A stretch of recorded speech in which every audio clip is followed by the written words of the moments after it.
ವಂದೇ ಭವತ್ನಮರಾಸುರಸಿದ್ಧವಂದ್ಯಂ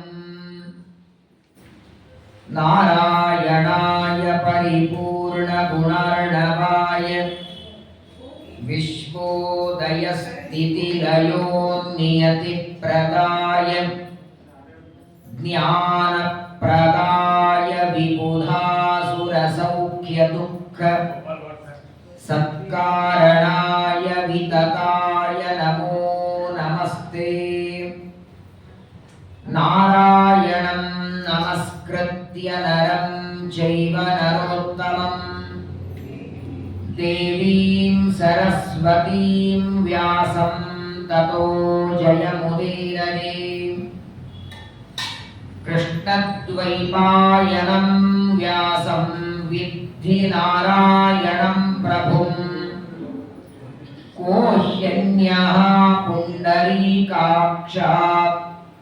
ಮಹಾಭಾರತಕೃತ್ ಭವೇತ್. ಮಹತ್ವಾತ್ ಭಾರವತ್ವಾಚ್ಯ ಮಹಾಭಾರತಮುಚ್ಯತೆ. ನಿರುಕ್ತಮಸ್ಯ ಯೋ ವೇದ ಸರ್ವಪಾಪೈ ಪ್ರಮುಚ್ಯತೆ. ಯಸ್ಮಾತ್ ಬ್ರಹ್ಮೇಂದ್ರ ರುದ್ರಾದಿದೇವತಾನಾಂ ಶ್ರಿಯೋಪಿ ಚ ಜ್ಞಾನಸ್ಫೂರ್ತಿ ಸದಾ ತಸ್ಮೈ ಹರಯೇ ಗುರವೇ ನಮಃ. ಯೋ ವಿಪ್ರಲಂಬ ವಿಪರೀತಮತಿ ಪ್ರಭೂತಾನ್ ವಾದಾನ್ ನಿರಸ್ಯ ಕೃತವಾನ್ ಭುವಿ ತತ್ವವಾದಂ ಸರ್ವೇಶ್ವರೋ ಹರಿರಿತಿ ಪ್ರತಿಪಾದಯಂತಂ ಆನಂದತೀರ್ಥಮುನಿವರ್ಯಮಹಂ ನಮಾಮಿ. ಆನಂದತೀರ್ಥೋಪದಿಷ್ಟೋ ನಿಧಿರ್ನಾರಾಯಣಾಭಯಃ ಪ್ರದರ್ಶಿತೋ ಯೇನ ಸಮ್ಯಕ್ ಜಯತೀರ್ಥಂ ತಮಾಶ್ರಯೇ. ಶ್ರೀಮತೋ ರಾಘವೇಂದ್ರಸ್ಯ ನಮಾಮಿ ಪದಪಂಕಜೇ. ಕಾಮಿತಾಶೇಷಕಲ್ಯಾಣಲಲನಾ ಕಲ್ಪಪಾದಪೌ ಆಪಾದಮೌಲಿಪರ್ಯಂತಂ ಗುರೂಣಾಮಾಕೃತಿಂ ಸ್ಮರೇತ್. ತೇನ ವಿಘ್ನಾಃ ಪ್ರಣಶ್ಯಂತಿ ಸಿದ್ಧ್ಯಂತಿ ಚ ಮನೋರಥಾಃ. ಶ್ರೀ ಗುರುಭ್ಯೋ ನಮಃ. ಯೋಗ್ಯಾನಿ ಕರ್ಮಾಣಿ ತತಸ್ತು ತೇಷಾಂ ಚಕಾರ ಭೀಷ್ಮೋ ಮುನಿಭಿರ್ಯಥಾವತ್. ವಿದ್ಯಾಃ ಸಮಸ್ತಾ ಅದದಾಚ್ಯ ಕೃಷ್ಣಃ ತೇಷಾಂ ಪಾಂಡೋರಸ್ತ್ರಶಸ್ತ್ರಾಣಿ ಭೀಷ್ಮಃ. ಸ್ವಸ್ತ್ಯಸ್ತು ಸತಾಂ ಅಶೇಷ ಸನ್ಮಂಗಲಾನಿ ಭವಂತು. ಶ್ಲೋಕೈಕಶ್ರವಣಪಠನಮಾತ್ರೇಣ ಕಥಾವಕ್ತುಶ್ಚ ಶ್ರೋತॄಣಾಂ ನಿಖಿಲಕಲಿಕತಕಲ್ಮಷಾಪನೂತನಪಟುತರೆ ಮೋಕ್ಷಾದ್ಯಖಿಲ ಪುರುಷಾರ್ಥ ಸಾಧನೀಭೂತೆ. ಶ್ರೀಮನ್ಮಹಾಭಾರತೆ ಆದಿಪರ್ವಣಿ ಯತ್ಕಿಂಚಿತ್ ಪೂರ್ವೋಕ್ತ ಪ್ರಮೇಯಾನುವಾದಃ. ಹರಿ ಓಂ ಹರಿ ಓಂ ಹರಿ ಓಂ. ಶ್ರೀ ಗುರುಭ್ಯೋ ನಮಃ. ಶ್ರೀಮನ್ಮಹಾಭಾರತದ ಆದಿಪರ್ವದಲ್ಲಿ ಭೀಷ್ಮಾಚಾರ್ಯರು ಪರಮಾತ್ಮನ ಅನುಗ್ರಹದಿಂದ ಸಕಲ ವಿದ್ಯೆಗಳನ್ನ ಪಡೆದ ವಿಚಾರವನ್ನ ಬಹಳ ಸುಂದರವಾಗಿ ಶ್ರೀಮದ್ ಆಚಾರ್ಯರು ನಿರೂಪಣೆ ಮಾಡುತ್ತಾರೆ. ವಿಶೇಷವಾಗಿ ಮಹಾಭಾರತದಲ್ಲಿ ಕೇಳಲೇಬೇಕಾದ ಅನೇಕ ವಿಚಾರಗಳು ಆದಿಪರ್ವದಲ್ಲಿ ನಾವು ನೋಡುತ್ತೇವೆ. ಎಲ್ಲರೂ ಹುಟ್ಟಿದ ಒಂದು ವೃತ್ತಾಂತ ಇಲ್ಲಿದೆ. ಭೀಷ್ಮರು ಅವತಾರ ಮಾಡಿದ್ದು, ದ್ರೋಣಾಚಾರ್ಯರು, ಕೃಪಾಚಾರ್ಯರು, ಅಶ್ವತ್ಥಾಮಾಚಾರ್ಯರು ಇವರೆಲ್ಲರ ಹುಟ್ಟು ಹೇಗಾಯಿತು ಎಷ್ಟೋ ಜನ ತಾಯಿಯ ಗರ್ಭದಿಂದ ಬಂದವರೇ ಅಲ್ಲ. ಪಾಂಡವರ ಮಾವ ದ್ರುಪದ ರಾಜ ಗರ್ಭದಿಂದ ಬಂದದ್ದಲ್ಲ, ಮಣ್ಣಿನೊಳಗೆ ಹುಟ್ಟಿ ಬಂದವನು. ದ್ರೋಣಾಚಾರ್ಯರು ದೊನ್ನಿಯಲ್ಲಿ ಹುಟ್ಟಿ ಬಂದವರು. ಪರಮಾತ್ಮನ ಅನುಗ್ರಹ ಇದ್ರೆ ದೇವರಲ್ಲಿ 3 ಹೇಳ್ತೀವಿ ನಾವು: ಕರ್ತುಂ, ಅಕರ್ತುಂ, ಅನ್ಯಥಾ ಕರ್ತುಂ ಅಂತ. ನಾವೆಲ್ಲರೂ ಮಾಡಬಹುದಾದದ್ದು ದೇವರು ಮಾಡಬಲ್ಲ, ಅದು ಕರ್ತುಂ. ನಮಗೆ ಮೀರಿದ್ದು ಮಾಡಬಲ್ಲ, ಅನ್ಯಥಾ ಕರ್ತುಂ. ಅಕರ್ತುಂ ನಾವು ಎಂದಿಗೂ ಮಾಡಲಿಕ್ಕೆ ಸಾಧ್ಯ ಇಲ್ಲ, ಅದನ್ನೂ ಮಾಡಬಲ್ಲ ದೇವರು. ಪಾತ್ರೆ ಇದ್ರೆ, ಅಕ್ಕಿ ಇದ್ರೆ, ಒಲೆ ಇದ್ರೆ ಮಾತ್ರ ಅನ್ನ ಮಾಡಬಲ್ಲೆವು ನಾವು. ಅಕ್ಕಿ ಇಲ್ಲದೆ ಅನ್ನ ಮಾಡಬಲ್ಲ, ಪಾತ್ರೆ ಇಲ್ಲದೆ ಮಾಡಬಲ್ಲ. ಸೃಷ್ಟಿಕರ್ತ ಅವನು. ಎಷ್ಟು ಅದ್ಭುತವಾಗಿ ದೇವರು ಮಾಡ್ತಾರೆ. ಅದನ್ನ ವೈಶಂಪಾಯನರು ಜನಮೇಜಯನಿಗೆ ನಿರೂಪಣೆ ಮಾಡ್ತಾರೆ. ನಿನ್ನೆ ದಿವಸ ಪಾಂಡವರ ವಂಶ, ಆ ಶಂತನು ರಾಜನ ವಂಶ ಮುಂದೆ ಬರಬೇಕು ಅಂತ ಭೀಷ್ಮಾಚಾರ್ಯರು ಬ್ರಹ್ಮಚರ್ಯದ ಪ್ರತಿಜ್ಞೆಯನ್ನ ಮಾಡಿ ಅಂಬಿಗನ ಮಗಳಾದಂತಹ ಸತ್ಯವತಿಯನ್ನ ತನ್ನ ತಂದೆಗೆ ಶಂತನು ರಾಜನಿಗೆ 2ನೇ ಮದುವೆಯನ್ನ ಮಾಡ್ತಾರೆ. ವಿಚಿತ್ರವೀರ್ಯ, ಚಿತ್ರಾಂಗದ ಅಂತ 2 ಮಕ್ಕಳಾಗ್ತಾರೆ. ತನ್ನ 2 ತಮ್ಮಂದ್ರ ವಿವಾಹ ಮಾಡಬೇಕು ಅಂತ ವಾರಾಣಸಿಗೆ, ಕಾಶಿಗೆ ಹೋಗಿ 3 ಜನ ಸ್ತ್ರೀಯರನ್ನ ಯುದ್ಧದಲ್ಲಿ, ಸ್ವಯಂವರದಲ್ಲಿ ಗೆದ್ದು ತಗೊಂಡು ಬರ್ತಾರೆ. ಅಂಬಾ, ಅಂಬಿಕಾ, ಅಂಬಾಲಿಕಾ. ಅದರವಾಗಿ ಅಂಬೆ ಇವಳ ಮೂಲ ರೂಪದಲ್ಲಿ ಭೀಷ್ಮರ ಮಡದಿ, ದ್ಯುನಾಮಕ ವಸುವಿನ ಹೆಂಡತಿ. ಅವಳು ಭೀಷ್ಮರನ್ನ ಬಿಟ್ಟು ಈ ವಿಚಿತ್ರವೀರ್ಯ ಚಿತ್ರಾಂಗದರನ್ನ ವಿವಾಹ ಮಾಡ್ಕೊಳ್ಳಕ್ಕೆ ಒಪ್ಕೊಳ್ಳಿಲ್ಲ. ಭೀಷ್ಮರು ಅಂತಾರೆ, ನಾನು ಪ್ರತಿಜ್ಞೆ ಮಾಡಿದ್ದೇನೆ, ನನಗೆ ಮದುವೆ ಬೇಡ. ಆ ಕಡೆ ಸಾಲ್ವರಾಜನು ಮದುವೆಗೆ ಒಪ್ಕೊಳ್ಳಿಲ್ಲ, ಭೀಷ್ಮರು ಬೇಡ ಅಂತಾರೆ. ಆ ಮದುವೆಗಾಗಿ ತಗೊಂಡ ಮಾಲೆಯನ್ನ ಹೊಸ್ತಿಲ ಮೇಲೆ ಇಟ್ಟು ತಪಸ್ಸಿಗೆ ಹೋಗ್ತಾಳೆ. ಅಂಬೆ ತಪಸ್ಸು ಮಾಡಿದಾಗ ರುದ್ರದೇವರು ಪ್ರತ್ಯಕ್ಷವಾಗಿ ಬಂದರು. ಏನಮ್ಮ ವರ ಬೇಡು ಅಂದ್ರೆ, ನನ್ನ ಗಂಡ ಭೀಷ್ಮ ನನ್ನನ್ನ ಮದುವೆಗೆ ನಿರಾಕರಣೆ ಮಾಡಿದ್ದಕ್ಕೆ ಮುಂದೆ ಕುರುಕ್ಷೇತ್ರದ ಯುದ್ಧದಲ್ಲಿ ಗಂಡನ ಮರಣಕ್ಕೆ ನಾನೇ ಕಾರಣ ಆಗಬೇಕು. ಸ್ವತಃ ಗಂಡನನ್ನ ಕೊಲ್ಲುವುದಕ್ಕೆ ನಾನು ಮತ್ತೆ ಹುಟ್ಟಿ ಬರಬೇಕು ಅಂತ ರುದ್ರದೇವರಿಂದ ವರ ಪಡೆದು ಅದೇ ಅಂಬೆ ಶಿಖಂಡಿಯಾಗಿ ಹುಟ್ಟಿ ಬರ್ತಾಳೆ. ಶ್ರೀಮದಾಚಾರ್ಯರು ತಾತ್ಪರ್ಯನಿರ್ಣಯದಲ್ಲಿ ಬಹಳ ಸುಂದರವಾಗಿ ಹೇಳ್ತಾರೆ, ಶಿಖಂಡಿ ಅಂದ್ರೆ ಹೆಣ್ಣೋ ಗಂಡೋ? ಗೊಂದಲ ಅಲ್ವಾ? ಬಹಳ ಜನ ಅವಳನ್ನ ಗಂಡ ಅಂತ ತಿಳ್ಕೊಂಡಿದ್ದಾರೆ. ಶಿಖಂಡಿ ಇವಳು ಹೆಣ್ಣಿನ ರೂಪ. ನೋಡಿ, ಶಿಖಂಡಿ ಹುಟ್ಟಿದ ಮೇಲೆ ಅವರ ತಂದೆ ತಾಯಿ ವಿವಾಹ ಮಾಡಬೇಕು, ಮಗಳ ಮದುವೆ ಮಾಡಬೇಕು ಅಂತ ನಿಶ್ಚಯ ಮಾಡ್ತಾರೆ. ಹುಡುಗನ ಕಡೆಯವರು ಬಂದರು, ಎಲ್ಲ ಮದುವೆ ನಿಶ್ಚಿತಾರ್ಥ ಆಯಿತು. ಆಮೇಲೆ ಗೊತ್ತಾಯಿತು ಇದು ಹೆಣ್ಣಿನ ರೂಪದಲ್ಲಿರುವ ಗಂಡು ಅಂತ. ಮದುವೆ ಬೇಡ ಅಂದ್ರು. ಅರ್ಧದಲ್ಲಿ ಮದುವೆ ನಿಂತೋಯ್ತು, ಮದುವೆ ಆಗಲಿಲ್ಲ. ಆ ಜನ್ಮದಲ್ಲೂ ಮದುವೆ ಆಗಲಿಲ್ಲ. ಆ ನಂತರದಲ್ಲಿ ಒಬ್ಬ ಗಂಧರ್ವ ಬಂದು ಹೇಳ್ತಾನೆ, ನಿನ್ನ ಗಂಡನ ಮರಣಕ್ಕೆ ನೀನು ಕಾರಣ ಆಗಬೇಕಾದರೆ ನನ್ನ ಶರೀರ ಬಾಡಿಗೆ ಕೊಡ್ತೇನೆ ನಿನಗೆ. ನೀನು ನನ್ನ ಶರೀರದಲ್ಲಿ ಪ್ರವೇಶ ಮಾಡಿ ಭೀಷ್ಮರ ಮರಣಕ್ಕೆ ನೀನು ಕಾರಣ ಆಗು. ಶ್ರೀಮದಾಚಾರ್ಯರು ಒಂದು ನಿರ್ಣಯ ಕೊಡದೇ ಇದ್ದಿದ್ರೆ ಬಹಳ ಗೊಂದಲ. ಇಷ್ಟು ಜನ ನಾವಿಲ್ಲಿ ಕೂತಿದ್ದೇವೆ, ಇಲ್ಲ ಇವರೆಲ್ಲ ಸ್ತ್ರೀಯರು, ನಾವು ಪುರುಷರು. ಮುಂದಿನ ಜನ್ಮದಲ್ಲಿ ಇವರಿಗೆ ಮತ್ತೆ ಸ್ತ್ರೀ ಜನ್ಮನೇ ಬರುತ್ತೋ, ಇವರು ಪುರುಷರಾಗಬಹುದು? ಹೆಂಗೆ ಡಿಸೈಡ್ ಮಾಡೋದು? ಇವತ್ತು ಸ್ತ್ರೀಯರಾಗಿದ್ದಾರಂತನ? ಇವತ್ತು ಅವರೆಲ್ಲ ಸ್ತ್ರೀಯರಾದದ್ದಕ್ಕೆ ಮುಂದಿನ ಜನ್ಮದಲ್ಲೂ ಸ್ತ್ರೀಯರೇ ಆಗ್ಬೇಕಾ? ಯಾಕೆ ಮುಂದಿನ ಜನ್ಮದಲ್ಲಿ ನಿಮ್ಮಾಗಿ ಪುರುಷರಾಗಿ ಶಾಲಿಗ್ರಾಮ ಪೂಜೆ ಮಾಡಬಹುದಲ್ಲ? ಯಾವುದೋ ಜನ್ಮದ ಕರ್ಮದಿಂದ ಈ ಒಂದು ಜನ್ಮ ಸ್ತ್ರೀ ಜನ್ಮ ಬಂದಿರಬಹುದಲ್ಲ? ನಮ್ಮಲ್ಲಿ ಯಾರಾದ್ರೂ ಹೆಣ್ಣಾಗಲ್ವಾ? ಆಚಾರ್ಯ ನಿರ್ಣಯ ನೋಡಿ, ಇದೊಂದು ಶ್ಲೋಕ ನೀವು ತಪ್ಪ ನಿರ್ಣಯದಲ್ಲಿ ಓದ್ಲೇಬೇಕು. ಪುಂಸಾಂ ಸ್ತ್ರೀತ್ವಂ ಭವೇತ್ ಕ್ವಾಪಿ ತಥಾಪ್ಯಂತೆ ಪುಮಾನ್ ಭವೇತ್ ಸ್ತ್ರೀಣಾಂ ನೈವ ಹಿ ಪುಂಸತ್ವಂ ಬಲವತ್ ಕಾರಣೈರಪಿ. ಆಚಾರ್ಯರ ಮಾತು.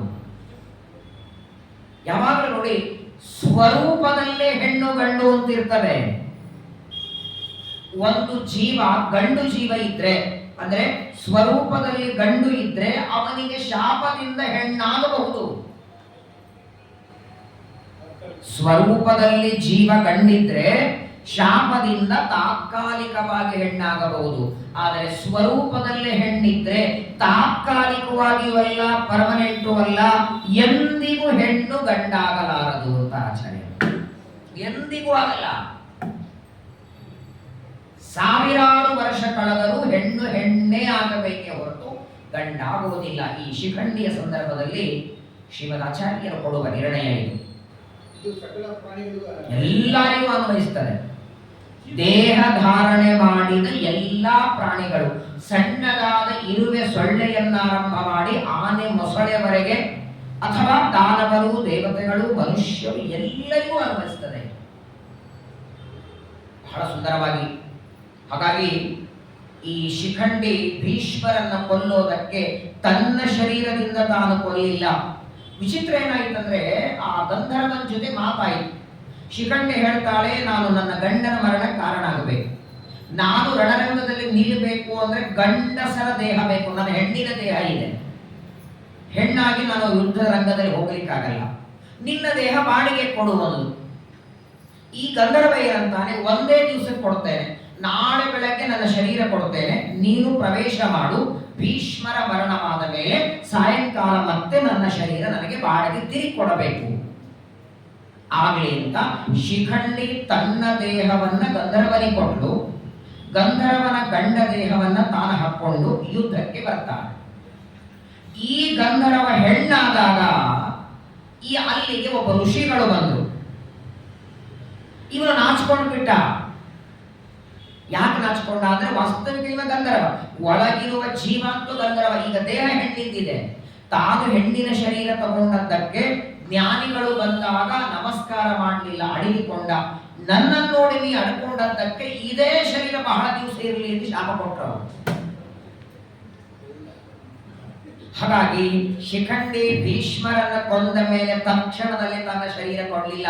ಗಂಧರ್ವ ಅನಿವಾರ್ಯವಾಗಿ ಹೆಣ್ಣಿನ ಶರೀರದಲ್ಲಿ ಉಳ್ಕೋಬೇಕಾಯಿತು ಬಹಳ ದಿನಗಳವರೆಗೆ. ಋಷಿಗಳ ಶಾಪ ಮುಗಿದ ಮೇಲೆ ಆ ನಂತರದಲ್ಲಿ ಮತ್ತೆ ತನ್ನ ಶರೀರವನ್ನ ಕೊಟ್ಟ ಅಂತ ಆಚಾರ್ಯ ಇರ್ತಾರೆ. ಎಷ್ಟು ಸುಂದರ ಅಂದ್ರೆ, ಹೇಗೆ ತಂದೆ ಆಡಿದ ಮಾತು ಮಗನಿಗೆ ಅರ್ಥ ಆಗಬೇಕು, ವೇದವ್ಯಾಸರ ಮಾತು ಅವರ ಮಗ ಮಧ್ವಾಚಾರ್ಯರೇ ಅರ್ಥ ಮಾಡಬೇಕೆ ಹೊರತು ಅಲ್ಪ ಮಾನವರಿಗೆ ಸಾಧ್ಯವೇ ಇಲ್ಲ. ತಾತ್ಪರ್ಯ ನಿರ್ಣಯ ಓದದೆ ನಾವು ಮಹಾಭಾರತ ಓದ್ತೇವೆ ಅಂದ್ರೆ ದೊಡ್ಡ ಭಾವಿಯಲ್ಲಿ ಹಾಗೆ ಆಚಾರ್ಯರು ಎಷ್ಟು ಸಂದರ್ಭದಲ್ಲಿ ನಿರ್ಣಯ ಕೊಡ್ತಾರೆ. ಕ್ಷಣ ಕ್ಷಣಕ್ಕೆ ನಾವು ತಪ್ಪು ದಾರಿಯಲ್ಲಿ ನಡೆದರೆ ಸಾಕು ಎಳಿತಾರೆ. ಒಟ್ಟಾರೆ ಅಂಬ ಅಂಬಿಕ ಅಂಬಾಲಿಕೆಯರಲ್ಲಿ ಅಂಬೆ ಹೋಗಿ ಬಿಡ್ತಾಳೆ. ಅಂಬಾಲಿಕಾ ಅಂಬಿಕೆಯರನ್ನ ಇಬ್ಬರಿಗೆ ಒಬ್ಬೊಬ್ಬರನ್ನು ಕೊಟ್ಟು ಮದುವೆ ಮಾಡಬೇಕು ಅಂದ್ರೆ ಚಿತ್ರಾಂಗದ ಮೊದಲೇ ಸತ್ತು ಹೋಗಿಬಿಟ್ಟ. ಚರ್ಮ ಅವರಿಗೆ ರೋಗ ಇತ್ತು. ವಿಚಿತ್ರ ವೀರ್ಯನಿಗೆ ಇಬ್ಬರನ್ನು ಕೊಟ್ಟು ಮದುವೆ ಮಾಡ್ತಾರೆ. 7 ವರ್ಷ ಸಂಸಾರ ಮಾಡಿ ಸಂತಾನ ಪಡೆಯದೆ ಅವನೂ ದೇಹ ಬಿಟ್ಟ. ಇಬ್ಬರು ಸೊಸೆಂದ್ರಲ್ಲಿ ಮಕ್ಕಳನ್ನ ಪಡಿಬೇಕು ಅಂತ ಭೀಷ್ಮರನ್ನ ಸತ್ಯವತಿ ಬೇಡ್ಕೊಂಡ್ಲರು.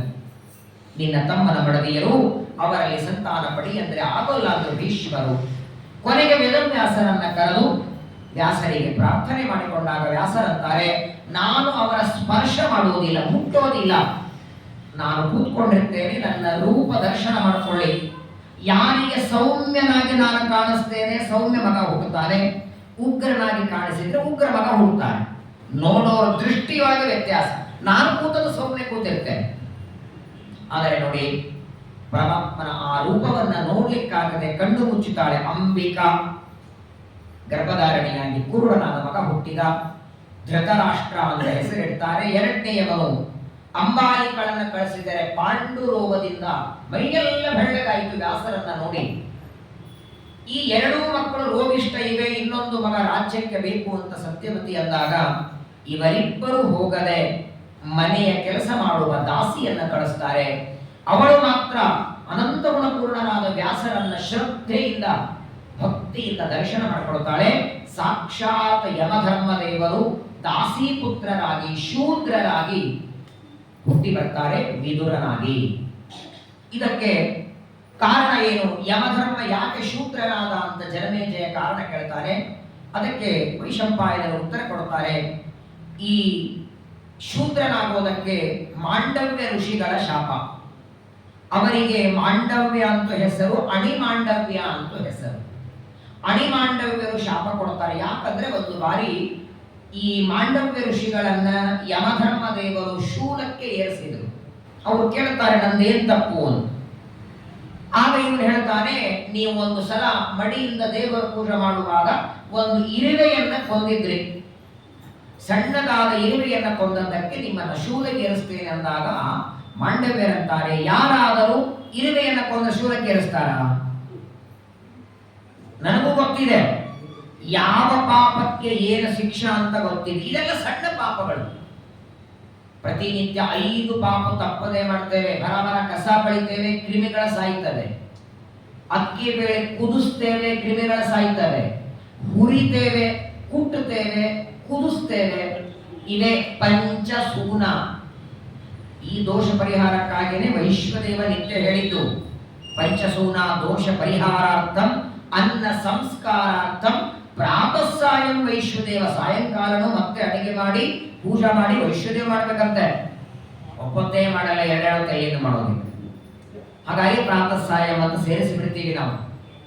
ಮಾಂಡವ್ಯ ಅಂತಾರೆ, ನೀನು ನಾನು ಇರುವೆಯನ್ನ ಕೊಂದದ್ದಕ್ಕೆ ಇಷ್ಟು ದೊಡ್ಡ ಶೂಲಕ್ಕೆ ಏರಿಸಿದ್ದಿ, ಶೂದ್ರನಾಗಿ ಹುಟ್ಟು, ನಿನ್ನ ಕರ್ತವ್ಯದಿಂದ ಭ್ರಷ್ಟನಾಗಿ ಮನುಷ್ಯನಾಗುವಂತ ಶಾಪ ಕೊಡ್ತಾರೆ.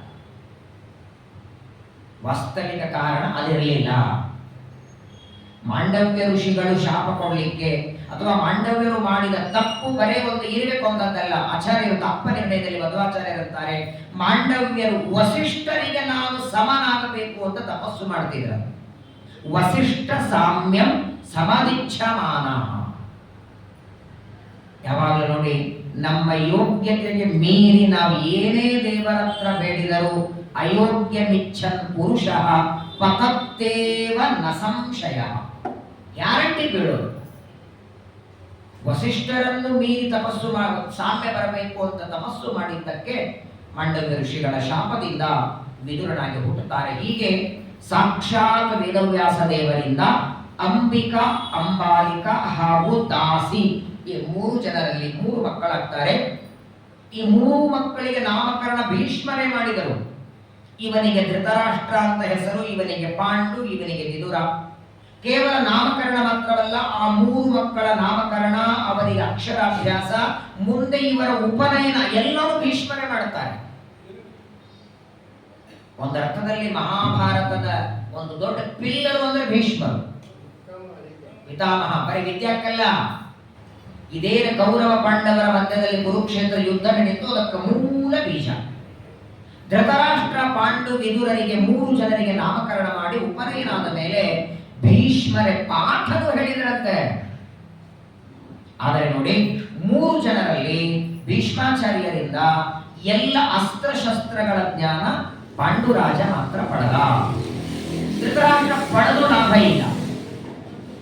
ಅವನೇನು ಯುದ್ಧಕ್ಕೆ ಹೋಗೋನಲ್ಲ, ಕುರುಡ, ಅವನಿಗೆ ಅಸ್ತ್ರಜ್ಞಾನ ಹೇಳಲೇ ಇಲ್ಲ. ವಿದುರನಿಗೆ ಅಸ್ತ್ರಜ್ಞಾನ ಹೇಳಿದರು, ಶೂದ್ರನಾದದ್ದರಿಂದ ಯುದ್ಧ ಮಾಡೋ ಹಾಗೆ ಇಲ್ಲ. ಹಾಗಾದರೆ ಅಸ್ತ್ರಜ್ಞಾನ ಎದಕ್ಕೆ ಬೇಕು? ಯುದ್ಧಕ್ಕೆ ಬೇಕು. ಶತ್ರುಗಳ ಜೊತೆಗೆ ಯುದ್ಧ ಮಾಡುವುದಕ್ಕೆ ಪಾಂಡುರಾಜ ಸಮರ್ಥನಾದದ್ದರಿಂದ ಅವನಿಗೆ ಮಾತ್ರ ಕಲಿಸಿದರು. ಆದರೆ ಇಲ್ಲೊಂದು ಮಾತು ಮಧ್ವಾಚಾರ್ಯ ಹೇಳ್ತಾರೆ, ಭೀಷ್ಮಾಚಾರ್ಯರು 3 ಜನರಿಗೆ ಪಾಠ ಹೇಳಿ ಮುಗಿಸಿದ್ರು. ಆದರೂ ಏಕಾಂತದಲ್ಲಿ ವಿದುರ ವೇದವ್ಯಾಸ ದೇವರ ಹತ್ರ ಬಂದ. ತಂದೆ ತಮಗೆ ಜನ್ಮ ಕೊಟ್ಟ ವೇದವ್ಯಾಸ ದೇವರನ್ನ ಪ್ರಾರ್ಥನೆ ಮಾಡ್ತಾನೆ, ಭೀಷ್ಮಾಚಾರ್ಯ ನನಗೆ ಪಾಠ ಏನು ಹೇಳಿದ್ದಾರೆ, ಇನ್ನಷ್ಟು ನಿಮ್ಮಿಂದ ವಿದ್ಯೆ ಓದಬೇಕು ಅಂತ ಅಪೇಕ್ಷೆ ಇದೆ ಅಂದಾಗ ಸ್ವತಃ ವೇದವ್ಯಾಸರು ವಿದುರನನ್ನ ಕೂಡಿಸಿ ಪಾಠ ಹೇಳ್ತಾರೆ. ಅದೇ ಪ್ರಶ್ನೆ ಬಂತು. ವಿದ್ಯಾ ರತತ್ವಾತ್ ವಿದುರಾಭಿಧೇಯ. ವ್ಯಾಸರು ಕೊಟ್ಟದ್ದು. ನಿನಗೆ ವಿದುರ ಅಂತ ಯಾಕೆ ಹೆಸರು ಅಂದ್ರೆ ಎಲ್ಲಾ ವಿದ್ಯೆಗಳಲ್ಲಿ ರತನಾದದ್ದರಿಂದ, ಪಂಡಿತನಾದದ್ದರಿಂದ ನೀನು ವಿದುರ. ಹಾಗಾದರೆ ವಿದುರ ಶೂದ್ರ ಅಂತ ಗೊತ್ತಿರಲಿಲ್ವ ವ್ಯಾಸರಿಗೆ? ಶೂದ್ರ ಸ್ತ್ರೀಯಲ್ಲಿ ಹುಟ್ಟಿದ್ದಲ್ಲ. ಹಾಗಾದ್ರೆ ಶೂದ್ರನಾದ ವಿದುರನಿಗೆ ವ್ಯಾಸರು ಪಾಠ ಹೇಳಿದರು ಅಂದ್ರೆ ಶೂದ್ರನಿಗೆ ಓದುವ ಅಧಿಕಾರ ಇದೆಯಾ? ಓದ್ಬೇಕು ಓದಬಾರದು? ಏನ್ ಹಾನಿ ಇದೆ? ವೇದ ಉಪನಿಷತ್ತುಗಳನ್ನ ಶೂದ್ರನಿಗೆ ಕೂಡಿಸ್ಕೊಂಡು ಪಾಠ ಹೇಳಿದರೆ ಓದ್ದವನಿಗೆ ಪಾಠ ಹೇಳದವನಿಗೆ ಇಬ್ಬರಿಗೂ ಹಾನಿ ಇದೆ. ಆಚಾರ್ಯರು ಬ್ರಹ್ಮಸೂತ್ರ ಭಾಷ್ಯದಲ್ಲಿ ಹೇಳ್ತಾರೆ, ಟೀಕಾರ ತತ್ವಪ್ರಕಾಶಿಕದಲ್ಲಿ ಹೇಳ್ತಾರೆ.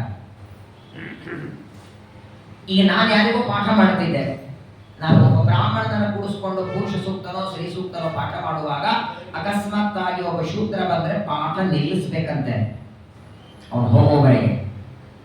ಅವನೇನಾದ್ರೂ ಕೇಳಿಸ್ಕೊಂಡ ಅಂದ್ರೆ ಕಾಯ್ದ ಸೀಸು ಹಾಕಿ ಕಿವಿ ಸೀಸ್ ಮಾಡಿಬಿಡ್ತಾರಂತೆ ಯಮಲೋಕದಲ್ಲಿ. ಪಾಠ ಹೇಳಿದವರು ನಾಲಿಗೆ ಕತ್ತರಿಸ್ತಾರೆ. ಈ ಬ್ರಹ್ಮಸೂತ್ರದ 4 ಅಧ್ಯಾಯದಲ್ಲಿ ಮೊದಲನೇ ಅಧ್ಯಾಯದ 3ನೇ ಪಾದದಲ್ಲಿ ಒಂದು ಸೂತ್ರ ಬರ್ತದೆ. ಅಪಶೂದ್ರಾಧಿಕರಣ ಅಂತ ಒಂದು ಅಧಿಕರಣ ಬರ್ತದೆ, ಬ್ರಹ್ಮಸೂತ್ರದಲ್ಲೇ ಬರೋ. ಶೂದ್ರರಿಗೆ ವೇದಾಧಿಕಾರ ಉಂಟೋ ಇಲ್ಲೋ ಅಂತ ಪ್ರಶ್ನೆ ಮಾಡಿ ಚಾಂದೋಗ್ಯ ಉಪನಿಷತ್ತಿನಲ್ಲಿ ಒಬ್ಬ ರಾಜ ಬರ್ತಾನೆ, ಪೌತ್ರಾಯಣ ಅಂತ ಅವ್ರ ಹೆಸರು. ಪೌತ್ರಾಯಣ ಒಬ್ಬ ಋಷಿಗಳ ಹತ್ರ ಅಧ್ಯಯನಕ್ಕೆ ಬಂದ. ಋಷಿಗಳು ಅವನಿಗೆ ಪಾಠ ಮಾಡಿದರು. ಪೌತ್ರಾಯಣ ಶೂದ್ರನಾದರೂ ಋಷಿಗಳು ಪಾಠ ಹೇಳಿದ್ದರಿಂದ ಶೂದ್ರರಿಗೂ ಅಧಿಕಾರ ಇದೆ ಅಂತ ವೇದಗಳಲ್ಲಿ ಹೇಳ್ತಾರೆ. ಅದಕ್ಕೆ ವೇದವ್ಯಾಸ ದೇವರು ಸೂತ್ರದಲ್ಲಿ ಅದನ್ನ ಸಮರ್ಥನ ಮಾಡ್ತಾರೆ. ಶುಗಸ್ಯ ತದಾಗಮ ಶ್ರವಣ ತದಾ ದ್ರವಣ ಸೂಚ್ಯತೆ ಓಂ. ತುಂಬಾ ಚೆನ್ನಾಗಿದೆ. ಅದನ್ನ ವಿವರಣೆ ಮಾಡ್ತಾ ಕೂತ್ರೆ ಮಹಾಭಾರತ ಎಲ್ಲಿ ನಿಲ್ತದೆ. ಬಹಳ ದೊಡ್ಡ ವಿಚಾರ ಅದು. ಒಂದು ಅರ್ಧ ಗಂಟೆ ಅಲ್ಲ, ಒಂದು 2 ಗಂಟೆ ಬೇಕು. ಶೂದ್ರನಿಗೆ ಅಧಿಕಾರ ಉಂಟೋ ಇಲ್ಲೋ, ಯಾವ ರೀತಿ ಪಾಠ ಮಾಡಬೇಕು, ನಿಜವಾಗಿ ವೇದ ವಿದ್ಯೆ ಓದುವುದಕ್ಕೆ ಯಾರು ಅಧಿಕಾರಿಗಳು. ಆದರೆ ಇಲ್ಲಿ ಪ್ರಕೃತದಲ್ಲಿ ಶ್ರೀಮದಾಚಾರ್ಯರಂತಾರೆ, ವಿದುರೈವರು ಶೂದ್ರನಾದರೂ ಕೂಡ ಮೂಲ ರೂಪದಲ್ಲಿ ಯಮಧರ್ಮ ಜೀವ ಸಾತ್ವಿಕ, ಸ್ವರೂಪದಲ್ಲಿ ಇವನು ದೇವತೆಯಾದದ್ದರಿಂದ ಮಾಂಡವ್ಯ ಋಷಿಗಳ ಶಾಪದಿಂದ ಮಾತ್ರ ಶೂದ್ರನಾದದ್ದರಿಂದ ಅವನನ್ನು ಕೂಡಿಸಿಕೊಂಡು ವೇದವ್ಯಾಸ ದೇವರು ಪಾಠ ಮಾಡಿದ್ದು ತಪ್ಪಲ್ಲ. ಸ್ವರೂಪದಲ್ಲೇನೆ ಶೂದ್ರನಾಗಿದ್ರೆ ಅವನಿಗೆ ಸರ್ವಥಾ ವೇದಾಧಿಕಾರ ಹೇಳಬಾರದು. ನೋಡಿ,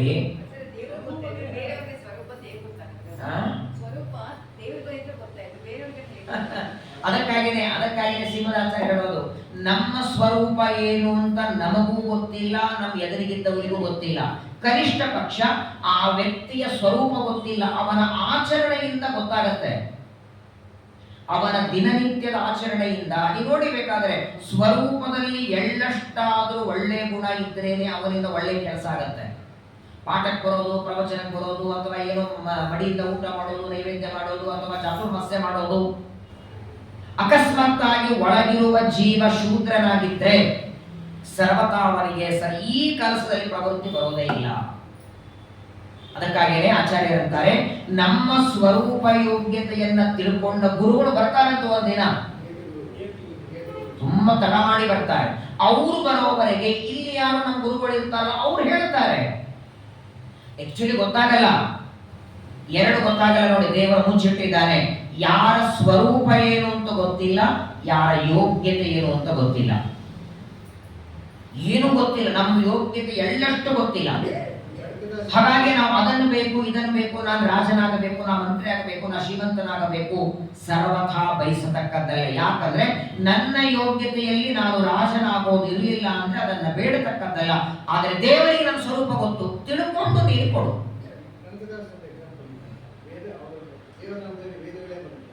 ಸರಿ, ವೇದಗಳು ಅರ್ಥ ಮಾಡಿಕೊಂಡು ಕನ್ನಡದಲ್ಲಿ ಬರೆದದ್ದು ಬೇರೆ.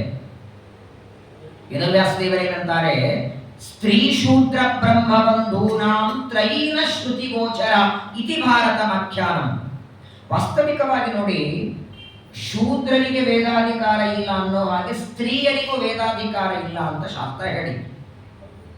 ಸ್ತ್ರೀಯರಿಗೆ ವೇದಾಧಿಕಾರ ಇಲ್ಲ ಅಂದ್ರೆ ಇಂದ್ರದೇವರ ಹೆಂಡತಿ ಶಚಿದೇವಿ ಸೂಕ್ತವನ್ನ ಪಠಣ ಮಾಡ್ತಾಳೆ, ಭಾರತೀ ದೇವಿ ಸೂಕ್ತಗಳನ್ನ ಮಂತ್ರವನ್ನ ಹೇಳ್ತಾರೆ. ಬಂದಿದೆ, ಬ್ರಹ್ಮಸೂತ್ರನೇ ಹೇಳ್ತದೆ. ಯಾಕದು ದೇವತಾ ಸ್ತ್ರೀಯರಿಗೆ ಮಾತ್ರ ಆ ಧರ್ಮ ಯಾಕೆ? ಮನುಷ್ಯರಲ್ಲಿ ಆ ಧರ್ಮ ಕೊಡಬಹುದಾಗಿತ್ತು. ಯಾಕಂದ್ರೆ ಉಪನಿಷತ್ತಿನೊಳಗೆ ಅನೇಕ ಜನ ಋಷಿಗಳ ಮಡದಿಯರು ವೇದ ಪಠನ ಮಾಡಿದ್ದಿದೆ. ಛಂದೋಗ್ಯದಲ್ಲಿ, ಬೃಹದಾರಣ್ಯಕದಲ್ಲಿ. ಅದು ಮುಂದೆ ಕಲಿಯುಗದಲ್ಲಿ ಮೊಟ್ಟ ಮೊದಲನೇದ್ದು ಸ್ತ್ರೀಯರಿಗೆ ವೇದಾಧಿಕಾರ ಬೇಡ ಅಂತ ನಿಷೇಧ ಮಾಡೋದಕ್ಕೆ ಕಲಿಯುಗದೊಳಗೆ ದೊಡ್ಡ ಕಾರಣ ಅಂದ್ರೆ 3 ದಿನ ಕಡೆಗೆ ಕೂಡೋದು, ಯಾರಾದರೂ ಮರಣ ಹೊಂದಿದಾಗ ಸೂತಕಕ್ಕೆ ಕೂಡೋದು, ಮನೆಯೊಳಗೆ ಪ್ರತಿನಿತ್ಯದಲ್ಲಿ ನೈವೇದ್ಯದ ಊಟನೇ ಮಾಡೋದು. ಇದರಲ್ಲಿ ವ್ಯತ್ಯಾಸ ಬಂದದ್ದಕ್ಕೆ ಬೇಡ ಅಂದ್ರೆ, ಹಿಂದೆ ನೋಡಿ 1 ದಿನ ನೈವೇದ್ಯ ಇಲ್ಲದೆ ಊಟ ಮಾಡ್ತಿರಲಿಲ್ಲ. 8 ದಿನ, 4ನೇ ದಿವಸ ಕಡೆಗೆ ನೀರಾದ್ಮೇಲೆ ಇಲ್ಲ, 8ನೇ ದಿವಸ ವೇದಾಧಿಕಾರ ಬರೋದಂತೆ. ಹಾಗಾಗಿ ಋಷಿಗಳ ಮಡದಿಯರಿಗೆ, ದೇವತಾ ಸ್ತ್ರೀಯರಿಗೆ ಮಾತ್ರ ಆ ನಿಯಮ ಅನ್ನೋದಕ್ಕಾಗೇನೆ ವೇದವ್ಯಾಸ ದೇವರು ವೇದಾಧಿಕಾರ ಇಲ್ಲದೆ ಇರುವ ಸ್ತ್ರೀಯರು ಮಹಾಭಾರತಾದಿಗಳನ್ನು ಶ್ರವಣ ಮಾಡಿದರೂ ವೇದ ಪಠನ ಮಾಡಿದ ಪುರುಷರಿಗೆ ಬರುವಷ್ಟು ಪುಣ್ಯನೂ ಅವರಿಗೆ ಬರ್ತದೆ.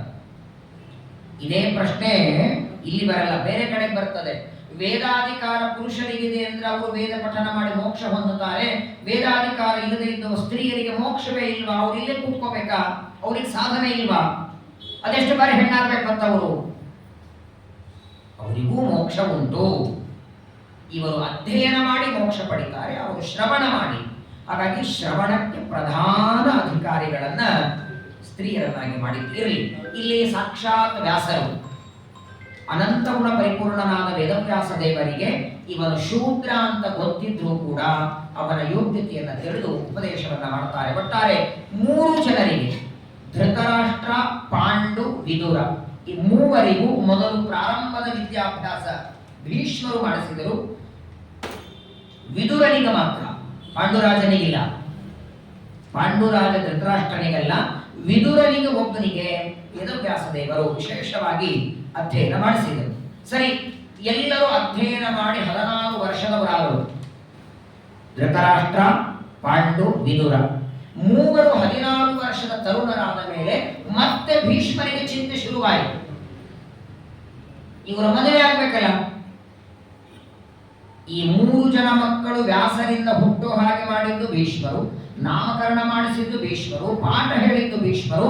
ಧೃತರಾಷ್ಟ್ರ, ಪಾಂಡು, ವಿದುರ ದೊಡ್ಡವರಾದ ಮೇಲೆ ಇವರನ್ನ ಯಾರಿಗೆ ಕೊಟ್ಟು ಮದುವೆ ಮಾಡೋದು? ಯಾರೋ ಕನ್ಯರನ್ನು ತರೋ ಹಾಗಿಲ್ಲ.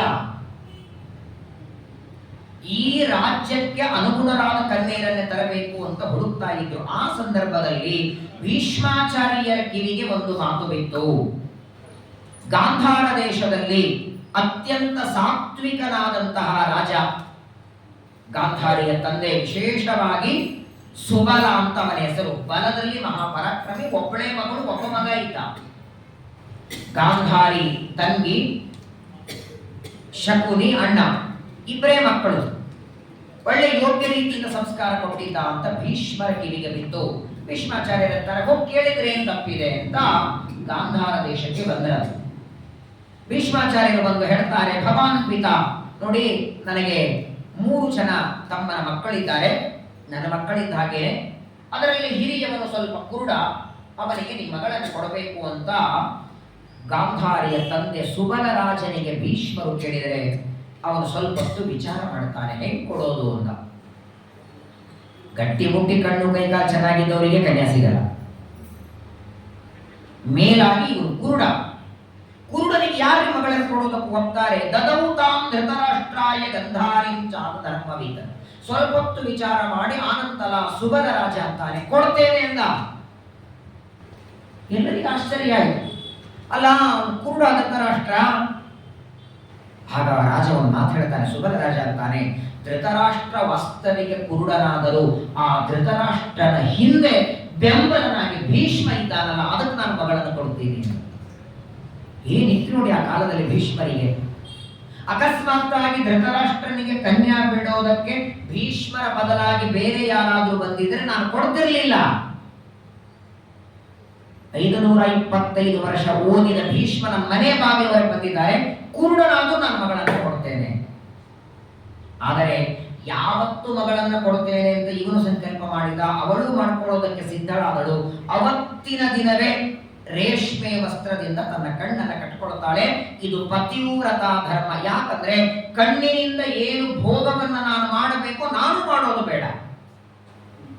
ಕಣ್ಣಿನಿಂದ ಪದಾರ್ಥಗಳ ನೋಡಿ ಭೋಗ ಮಾಡುವುದು ಗಂಡನಿಗಿಲ್ಲ ಅಂದ್ರೆ ಅದನ್ನ ಮೀರಿ ನಾನು ಮಾಡೋದು ಬೇಡ ಅಂತ ಅವತ್ತೇ ಗೊತ್ತಾಯಿತು ಭೀಷ್ಮಾಚಾರ್ಯರಿಗೆ, ಇವಳು ನಮ್ಮ ರಾಜ್ಯಕ್ಕೆ ಯೋಗ್ಯಳು. ಯಾರಿದ್ದಾರೆ ಹೇಳಿ? ಏನೋ ದುರ್ದೈವದಿಂದ ಕಣ್ಣು ಹೋಗಿದ್ರೆ ಬೇರೆ, ಅಕಸ್ಮಾತ್ ಆಗಿ ಆಪರೇಷನ್ ಮಾಡಿದ್ರೆ ಬರ್ತವೆ ಅಂತ ಗೊತ್ತಾದ್ರೆ ಲಕ್ಷಾನುಗಟ್ಟಲೆ ಖರ್ಚು ಮಾಡ್ತಾರೆ. ಇರುವ ಕಣ್ಣನ್ನು ಮುಚ್ಚಿ ಯಾರೇ ಹೇಳ್ತಾರೆ? ನಿಜವಾಗಿ ಗಾಂಧಾರಿಯ ಪಾತಿವ್ರತ್ಯ ಒಂದರ್ಥದಲ್ಲಿ ಮೆಚ್ಚಬೇಕು. ವಿಶೇಷವಾಗಿ ಗಾಂಧಾರಿಯನ್ನ ಕರ್ಕೊಂಡು ಬಂದು ಭೀಷ್ಮಾಚಾರ್ಯರು. ಸರಿ, ಮದುವೆ ಏನೋ ಆಯಿತು. ಗಾಂಧಾರಿಯನ್ನ ತಂದು ಧೃತರಾಷ್ಟ್ರನಿಗೆ ವಿವಾಹ ಮಾಡಿಕೊಡ್ತಾರೆ. ಎರಡನೆಯವನು ಪಾಂಡುರಾಜ. ಪಾಂಡುರಾಜನ ಮದುವೆ ಮಾಡಬೇಕು. ಮೊದಲೇನಾಗಿತ್ತಂದ್ರೆ 3 ಜನರನ್ನು ಕರೆದು ಕೇಳಿದ್ರ. ಭೀಷ್ಮಾಚಾರ್ಯ ಕೇಳಿದ್ರು, ಏನಪ್ಪಾ ಮದುವೆ ಮಾಡ್ಕೋತೀರಾ? ನೀವೇ ಮಾಡಿ ಎಂದು ಭೀಷ್ಮರು ಹೇಳಿದ್ರ. ಧೃತರಾಷ್ಟ್ರ, ನಿನಗೆ ಗಾಂಧಾರ ದೇಶದಲ್ಲಿ ಒಂದು ಕನ್ಯೆ ನೋಡಿದ್ದೇನೆ, ಪಾಂಡು ನಿನಗೆ 2 ಕನ್ಯರನ್ನ ನೋಡಿದ್ದೇನೆ. ಇಷ್ಟು ಹೇಳಿ ಮುಗಿಸ್ಬಿಟ್ರು ಭೀಷ್ಮರು. ಪಕ್ಕದಲ್ಲಿ ಕೂತಿದ್ದ ವಿದುರ ಅವತ್ತು ನನಗೆ ಅಂದ, ಅಲ್ಲಪ್ಪ ಇವರಿಬ್ಬರಿಗೂ ಕನ್ಯೆ ಹುಡುಕಿದೆ, ನಿನಗೆ ಕನ್ಯಾ ಸಿಗಲಿಲ್ಲ ಇನ್ನು ಅಂತ. ವಿದುರ ಅಂತಾನೆ, ನೋಡಿ ನೀವೇ ತಂದೆ ನೀವೇ ತಾಯಿ, ನಿಮ್ ಇಚ್ಛೆಗೆ ಬಂದ್ರೆ ಮದುವೆ ಮಾಡಿ, ಇಲ್ಲಾಂದ್ರೆ ನಾನು ಹೀಗೆ ಇರ್ತೇನೆ. ಭೀಷ್ಮರಂದ್ರು ಚಿಂತೆ ಬೇಡ, ನಿನಗೂ ನಾನು ಮಾಡ್ತೇನೆ ಅಂತ ಹೇಳಿ. ಆಗೇನಾಯ್ತು ಅಂದ್ರೆ ಈ ಶೂರರಾಜ, ಯಾರು ವಸುದೇವನ ತಂದೆ, ಕೃಷ್ಣನ ತಂದೆಯಾದ ವಸುದೇವ, ವಸುದೇವನ ತಂದೆ ಶೂರರಾಜ. ಶೂರರಾಜನಿಗೆ 6 ಜನ ಹೆಣ್ಮಕ್ಕಳಿದ್ರು. ವಸುದೇವ ಒಬ್ಬ ಮಗ, 1 ಗಂಡು 6 ಹೆಣ್ಣು. ಹಾಗಾಗೇನೆ ವಸುದೇವನಿಗೆ 6 ಜನ ತಂಗಿಯರು. ಇವರೆಲ್ಲರೂ ಕೃಷ್ಣನಿಗೆ ಸೋದರತ್ತೆ. ಇಡೀ ಮಹಾಭಾರತ ನೋಡಿ, ಯಾರನ್ನೇ ನೋಡಿ ಕೃಷ್ಣನ ಸೋದರತ್ತೆ ಮಕ್ಕಳು. ಈ 6 ಜನ ತಂಗಿಯರಲ್ಲಿ ಶೂರನ ಒಬ್ಬ ಮಗಳನ್ನ ಪ್ರಥಾ ಅಂತ ಹೆಸರು. ಶೂರಸ್ಯ ಪುತ್ರಿ ಗುಣಶೀಲ ರೂಪಯುಕ್ತಾದಕ ಸಖ್ಯುರೇವ ಸ್ವಪಿತ್ರ. ಈ ಶೂರರಾಜ ಹಿಂದಿನ ಕಾಲದಲ್ಲಿ ಒಂದು ನಿಯಮ ಇತ್ತಂತೆ, ತಮಗೆ 3-4 ಜನ ಮಕ್ಕಳಿದ್ರೆ ಯಾರಿಗೆ ಸಂತಾನ ಇಲ್ಲ ಮಗಳನ್ನ ದತ್ತಕ್ಕೆ ಕೊಡ್ತಿದ್ರು. ಶೂರರಾಜನಿಗೆ ಈ ಪ್ರಥಾ ಅನ್ನೋ ಮಗಳು ಹುಟ್ಟುತ್ತಾಳೆ. ಹುಟ್ಟದಾಗ ಪ್ರಥಾ ಅಂತ ಹೆಸರಿಟ್ಟಿದ್ದ. ಅದೇ ಸಂದರ್ಭದಲ್ಲಿ ತನ್ನ ಗೆಳೆಯ ಬಂದ, ಶೂರನ ಗೆಳೆಯ ಕುಂತಿ ಭೋಜರಾಜ ಬಂದು ಕೇಳ್ತಾನೆ ಶೂರನಿಗೆ, ನಿನಗೇನೋ ಮಕ್ಕಳಾದರೂ ನನಗೆ ಸಂತಾನವೇ ಇಲ್ಲ. ಆಗಂತಾನೆ, ಯಾಕೆ ಚಿಂತೆ ಮಾಡುತ್ತಿ, ಈ ಮಗಳನ್ನು ನಿನಗೆ ಕೊಡ್ತೇನೆ ಅಂತ ಹುಟ್ಟಿದ ಕ್ಷಣ ತನ್ನ ಮಗಳನ್ನ ಗೆಳೆಯನಿಗೆ ಕೊಟ್ಟ. ಆ ಕುಂತಿ ಭೋಜರಾಜ ಇವಳನ್ನ ರಕ್ಷಣೆ ಮಾಡಿದ್ದಕ್ಕೆ ಕುಂತಿ ಅಂತ ಹೆಸರು ಬಂತೆ ಹೊರತು ತವರು ಮನೆ ಹೆಸರು ಅಲ್ಲ ಅದು. ಪ್ರಥಾ ಅನ್ನುವ ಹೆಸರು. ಪ್ರಾಯ ಇಡೀ ಮಹಾಭಾರತ ನೋಡಿ, ಕುಂತಿಯಷ್ಟು ಕಷ್ಟಪಟ್ಟ ಹೆಣ್ಮಗಳು ಯಾರೂ ಇಲ್ಲ. ಕೊನೆಗೆ ಕೃಷ್ಣ ಏನಾದರೂ ವರ ಬೇಡ್ಕೋ ಅಂತ ಸೋದರತ್ತೆ ಕುಂತಿಗೆ ಅಂದ್ರೆ ಕೊನೆಗೂ ಅಂತಾಳೆ, ವಿಪದ ಸಂತುನ ಶಾಶ್ವತ ತತ್ರ ತತ್ರ ಜಗತ್ಪತೆ. ನೀನು ಕೊಡೋದಾದ್ರೆ ದುಃಖನೇ ಕೊಡು, ಸುಖ ಬೇಡ ಅಲ್ಲ. ಇಡೀ ಆಯುಷ್ಯ ದುಃಖದ ಕಣ್ಣೀರಲ್ಲಿ ಕೈ ತೊಳೆದ ಹೆಣ್ಣು ಸ್ವತಃ ಕೃಷ್ಣ ಸುಖ ಕೊಡ್ತೇನೆಂದ್ರು ಬೇಡ. ಯಾಕೆಂದ್ರೆ ಸುಖ ಇದ್ರೆ ನೀನ್ ನೆನಪಾಗೋದಿಲ್ಲ, ಅಹಂಕಾರ ಬರ್ತದೆ. ದುಃಖ ಇದ್ರೆ ನೀನ್ ನೆನಪಾಗತ್ತಲ್ಲ, ನಿನ್ನ ನೆನಪಿಗೆ ಕಾರಣವಾದ ದುಃಖ ಕೊಡುವಂತಾರೆ. ಅಂತಹ ಶೂರನ ಮಗಳಾದ ಪ್ರಥಾದೇವಿ ಕುಂತಿ ಭೋಜರಾಜನಿಗೆ ದತ್ತಕ್ಕೆ ಹೋಗ್ತಾಳೆ. ಆ ಕುಂತಿ ದೊಡ್ಡವಳಾದ ಮೇಲೆ ಅವಳಿಗೆ ನೋಡಿ 12 ವರ್ಷ ಇತ್ತು ಕುಂತಿಗೆ. ಒಂದು ಬಾರಿ ಕುಂತಿ ಭೋಜನ ರಾಜ್ಯಕ್ಕೆ ದುರ್ವಾಸರು ಬಂದರು. ಉತ್ತರಾದಿಮಠ ಸ್ವಾಮಿಗಳು ಆ ಕಾಲದಲ್ಲಿ ಅವರು. ದುರ್ವಾಸಸೋ ಜ್ಞಾನನಿಧಿ ಇಂದ್ರವಾಹನ ತೀರ್ಥಕ ಕೈವಲ್ಯ ತೀರ್ಥ ಜ್ಞಾನೇಶಾನ್ ಪರತೀರ್ಥಾನ್ ನಮಾಮ್ಯಹಂ ಸತ್ಯಪ್ರಜ್ಞಾ ಜ್ಞಾನ ತೀರ್ಥ. ಆಮೇಲೆ ಅಚ್ಯುತ ಪ್ರೇಕ್ಷ ಮಧ್ವಾಚಾರ್ಯರು ಬರೋದಕ್ಕಿಂತ ಮೊದಲಿದ್ರು. ಆ ಸಂದರ್ಭದಲ್ಲಿ ಸಂಸ್ಥಾನ ಪ್ರತಿಮೆಗಳೆಲ್ಲ ಪೂಜೆ ಮಾಡುತ್ತಿದ್ರು ದುರ್ವಾಸರು. ಅವರು ಚಾತುರ್ಮಾಸ್ಯ ಕಾಲ ಬಂತು ಇದೆ. ಚಾತುರ್ಮಾಸ್ಯಕ್ಕೆ ದುರ್ವಾಸರು ಹುಡುಕ್ತಾ ಕುಂತಿ ಭೋಜನ ರಾಜ್ಯಕ್ಕೆ ಬಂದರು. ರಾಜನಿಗಂತಾರೆ, ನಾನು 4 ತಿಂಗಳ ಚಾತುರ್ಮಾಸ್ಯಕ್ಕೆ ಇಲ್ಲೇ ಕೊಡಬೇಕು, ನನ್ನ ಸೇವೆ ಮಾಡಲಿಕ್ಕೆ ಯಾರನ್ನಾದ್ರೂ ಕೊಡುವುದು. ಕುಂತಿ ಭೋಜ ಅಂತಾರೆ, ಸ್ವಾಮಿ ಅದು ದುರ್ವಾಸರ ಸೇವೆ ಅಂದ್ರೆ ಯಾರು ರೆಡಿ ಆಗ್ತಾರೆ? ಸಣ್ಣ ತಪ್ಪಾರು ಸಿಟ್ಟಿನಿಂದ ಹೊಡಿತಿದ್ರು. 4 ತಿಂಗಳು ನನ್ನ ಸೇವೆಗೆ ಯಾರಿಗಾರ ಕೊಡು ಅಂದಾಗ ಕುಂತಿ ಭೋಜರಾಜ ಅಂತಾನೆ, ನನ್ನ ಮಗಳಿದ್ದಾಳೆ 12 ವರ್ಷದವಳು, ಅವಳನ್ನೇ ಬೇಕಾದ್ರೆ ಸೇವೆ ಕೊಡ್ತೇನೆ. ಸರಿ ಅಂತ ಸೇವೆ ಮಾಡಬೇಕು. ಆಗಿನ ಕಾಲದಲ್ಲಿ ಚಾತುರ್ಮಾಸ್ಯ ಅಂದ್ರೆ ಇವತ್ತಿನ ಹಾಗೆ ಮುದ್ರಾ ಗಿದ್ರ ಇರಲಿಲ್ಲ. ಪ್ರತಿನಿತ್ಯದಲ್ಲಿ ಅವರಿಗೆ ಬೇಕಾದ ವ್ಯವಸ್ಥೆಗಳನ್ನೆಲ್ಲ ಮಾಡಿ ದುರ್ವಾಸರ ಚಾತುರ್ಮಾಸ್ಯ ನಡೆಯಿತು. ಆ ಕುಂತಿ ಮಾಡುವ ಸೇವೆಯನ್ನ ನೋಡಿ ಮೊದಲನೇ ದಿವಸ ರಾಜ ಹೇಳಿದ್ದಂತೆ, ಕ್ಷಮಿಸ್ಯತೆ ಶಕ್ತಿ ತಕ್ಕಿಂ ಅಗತ್ಯ, ಅವಳಿಂದ ಏನೇ ತಪ್ಪಾದ ಶಾಪ ಮಾತ್ರ ಕೊಡಬಾರ್ದು. ನೀವು ನೋಡಿದ್ರೆ ಸೇವೆ ಮಾಡ್ಲಿಕ್ಕೆ ಯಾರು ಬರಲ್ಲ. ನನ್ನ ಮಗಳೇನಾದ್ರೂ ತಪ್ಪು ಮಾಡಿದ್ರು ಕ್ಷಮಿಸಿ ಅಂದಾಗ ಆಗಲಿ ಅಂತ ಆ ಕುಂತಿಯನ್ನ ದುರ್ವಾಸರ ಚಾತುರ್ಮಾಸ್ಯದ ಸಂದರ್ಭದಲ್ಲಿ ಸೇವೆಯನ್ನ ಮಾಡ್ತಾರೆ. ವಿಶೇಷವಾಗಿ ನೋಡಿದರೆ ಕೋಪ ಮಾಡಿಕೊಳ್ಳಬೇಕಾದಂತಹ ದುರ್ವಾಸರು ಈ ಕುಂತಿಯ ಒಳ್ಳೆ ಬುದ್ಧಿವಂತಿಕೆ ಒಂದು ದಿನ ಅವರಿಗೆ ಕೋಪ ಬರೋ ಕೆಲಸ ಮಾಡಲಿಲ್ಲ. ಅಷ್ಟು ಚೆನ್ನಾಗಿ ಸೇವೆ ಮಾಡಿದಾಗ ದುರ್ವಾಸರಂತಾರೆ, ನೋಡಮ್ಮ, ನೀನು ಮಾಡಿದ ಸೇವೆಯಿಂದ ನನಗೆ ಆನಂದವಾಗಿದೆ, ನಿನಗೊಂದು ಮಂತ್ರ ಕೊಡ್ತೇನೆ ಅಂತ. ಇವಳೇನು ಕೇಳಲಿಲ್ಲ, ಅವರಾಗಿ ಉಪದೇಶ. ಇಲ್ಲಿಯೂ ಒಂದು ಪ್ರಶ್ನೆ ಬರುತ್ತೆ, ಸ್ತ್ರೀಯರಿಗೆ ಮಂತ್ರಾಧಿಕಾರ ಇಲ್ಲ ಅಂದ್ರೆ ದುರ್ವಾಸರು ಕೊಟ್ಟರೆ ಹೇಗೆ? ಎರಡನೇದ್ದು, ಸ್ತ್ರೀಯರಿಗೆ ಉಪನಯನ ಅಂತ ಪ್ರತ್ಯೇಕ ಇಲ್ಲ. ಪ್ರಧಾನ ಕರ್ಮ ಇವ. ಹೇಗೆ ಗಂಡು ಹುಡುಗರಿಗೆ ಉಪನಯನವೋ ಹಾಗೆ ಸ್ತ್ರೀಯರಿಗೆ ಉಪನಯನ ಅಂದ್ರೆ ಮದುವೆನೇ. ಹಾಗಾಗಿ ನೋಡಿ, ಮದುವೆ ಆಗುವವರೆಗೆ ಹೆಣ್ಣು ಮಗಳ ಕೈಯಿಂದ ನಿಜವಾಗಿ ಮಡಿಯಿಂದ ನೀರು ಕುಡಿಬಾರದಂತೆ. ಉಪನಯನ ಆಗುವುದಕ್ಕಿಂತ ಮೊದಲು ಗಂಡು ಹುಡುಗರು ಹೆಂಗ್ ಮಡಿ ಬರಲ್ವೋ, ಮದುವೆ ಆಗುವುದಕ್ಕಿಂತ ಮೊದಲು ಮಗಳಿಂದ ನೀರು ಕುಡಿತಕ್ಕದ್ದಲ್ಲ. ಎಷ್ಟೋ ಜನ ಮಗಳ ಮದುವೆಗಿಂತ ಮೊದಲು ಕುಡಿಯಲ್ಲ, ಮದುವೆ ಮಾಡಿ ಕೊಟ್ಟ ಮೇಲೂ ಅಲ್ಲಿ ಸಂತಾನ ಆಗುವವರೆಗೆ ಅವ್ರ ಮನೆಗೆ ಹೋಗಲ್ಲ. ಮಕ್ಕಳಾಗುವವರೆಗೂ ಮಗಳ ಮನೆಗೆ ಹೋಗಲ್ಲ. ಇದು ಕೆಲವರು ನಿಯಮ. ಇನ್ನು ಕೆಲವರದು ಗಂಡು ಸಂತಾನ ಆಗುವವರೆಗೆ ಹೋಗಲ್ಲ.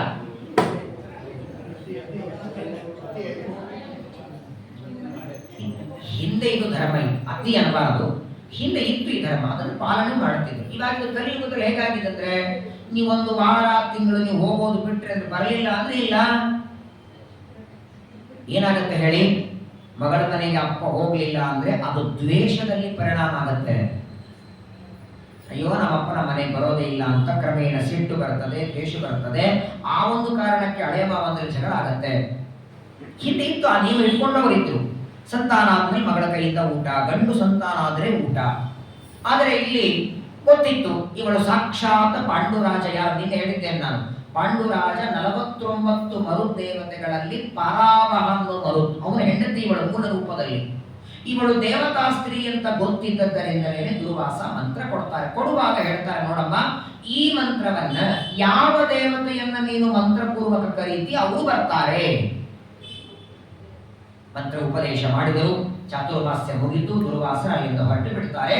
ದುರ್ವಾಸನ ಹೋದ ಮೇಲೆ ಒಂದು ದಿನ ಪಾಪ ಸಣ್ಣ ಹುಡುಗಿ, ಇವಳು 13 ವರ್ಷ.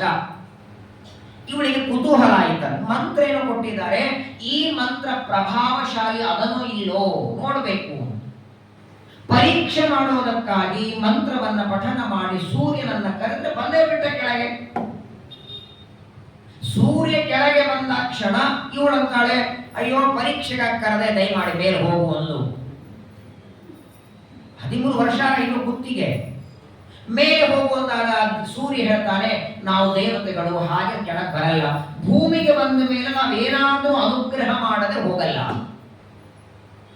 ಮಾರಾಯ, ನೀನೇನು ಅನುಗ್ರಹ ಮಾಡ್ತಿ, ನಾನು ಮುಂದೇನು ಮಾಡ್ಲಿ? ನಿನಗೇನು ಚಿಂತೆ ಇಲ್ಲ, ನಿನಗೆ ಒಂದು ಒಳ್ಳೆ ಗಂಡು ಸಂತಾನ ನಾನು ಕೊಡ್ತೇನೆ ಅಂತ ಸೂರ್ಯ ಅಂದ. ಅವಳತ್ತಾಳೆ, 13 ವರ್ಷ ಇನ್ನೂ ಮದುವೆ ಆಗಬೇಕಾಗಿದೆ, ನನಗೊಂದು ಮಗು ಇದೆ ಅಂದ್ರೆ ಯಾರು ಮಾಡ್ಕೋತಾರೆ? ನನಗೆ ಒಂದು ವರ ಕೊಟ್ಟ ಅಂತೆ ಸೂರ್ಯ, ನೀನು ಒಂದು ಸಂತಾನ ಪಡೆದರು ಮತ್ತೆ ಕನ್ಯೆಯಾಗಿ ಉಳಿತಿ ನೀನು, ನಿನ್ನ ಕನ್ಯಾತನ ನಾಶ ಆಗೋದಿಲ್ಲ ಅಂತ ಸೂರ್ಯ ವರ ಕೊಡ್ತಾನೆ. ತಾನೇ ಒಂದು ರೂಪದಿಂದ ಹುಟ್ಟಿ ಬಂದ. ಶ್ರೀಮದಾಚಾರ್ಯ ಹೇಳ್ತಾರೆ, ಇದೇ ಸೂರ್ಯ ರಾಮಾವತಾರದಲ್ಲಿ ಸುಗ್ರೀವನಾಗಿದ್ದ. ವಾಲಿ ಸುಗ್ರೀವರ ಜಗಳ ನೀವೆಲ್ಲ ರಾಮಾಯಣದಲ್ಲಿ ಕೇಳಿ. ಅದರೊಳಗೆ ತಪ್ಪು ಸುಗ್ರೀವಂತ ವಾಲಿದು.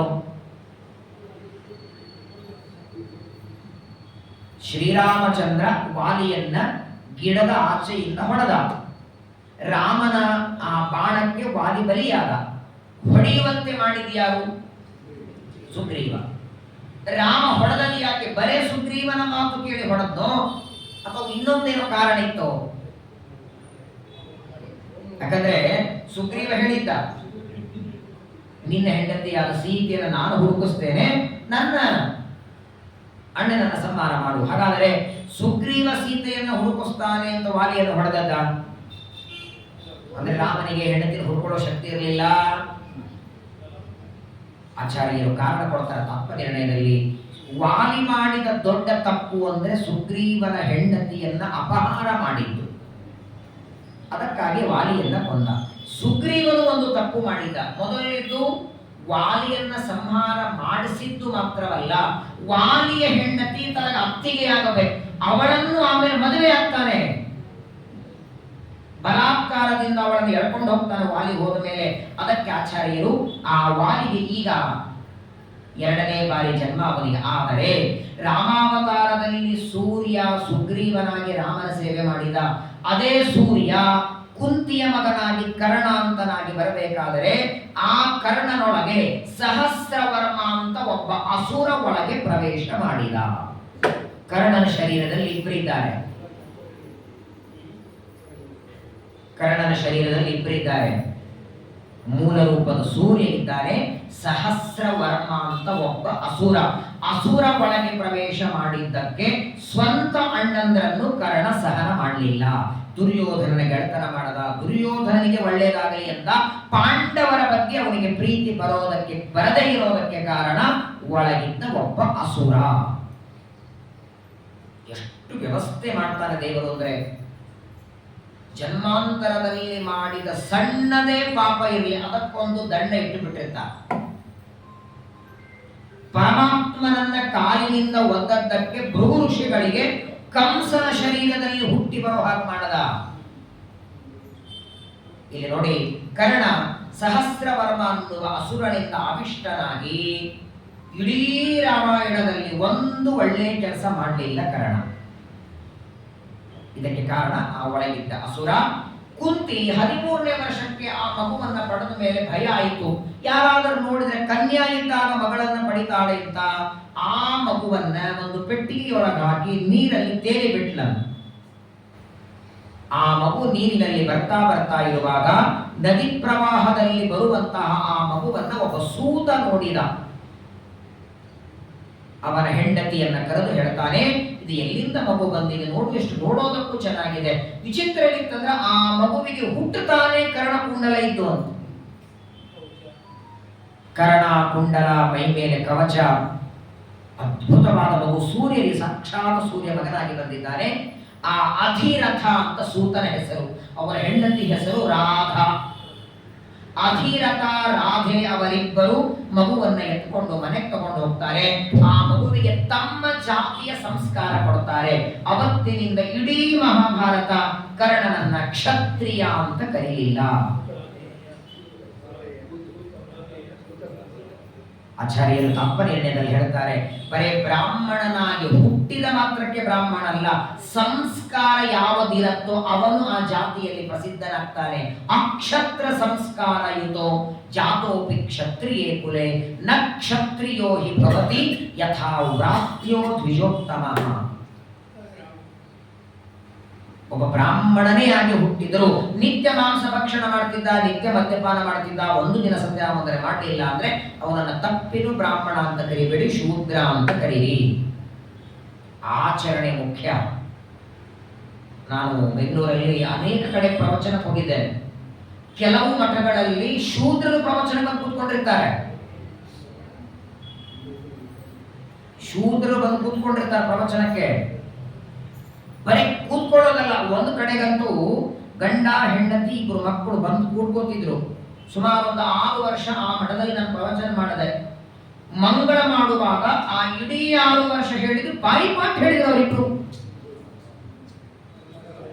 ರಾಜನ ಹೆಸರು, ಯಾರ ಮಗ ಯಾರು, ಯಾರು ಯಾವ ನದಿಗೆ ಹೋದ್ರು, ಏನ್ ತಪಸ್ಸು ಮಾಡಿದ್ರು, ಬಡ ಬಡ ಬಡ ಬಡ ಹೇಳ್ಬೇಕು.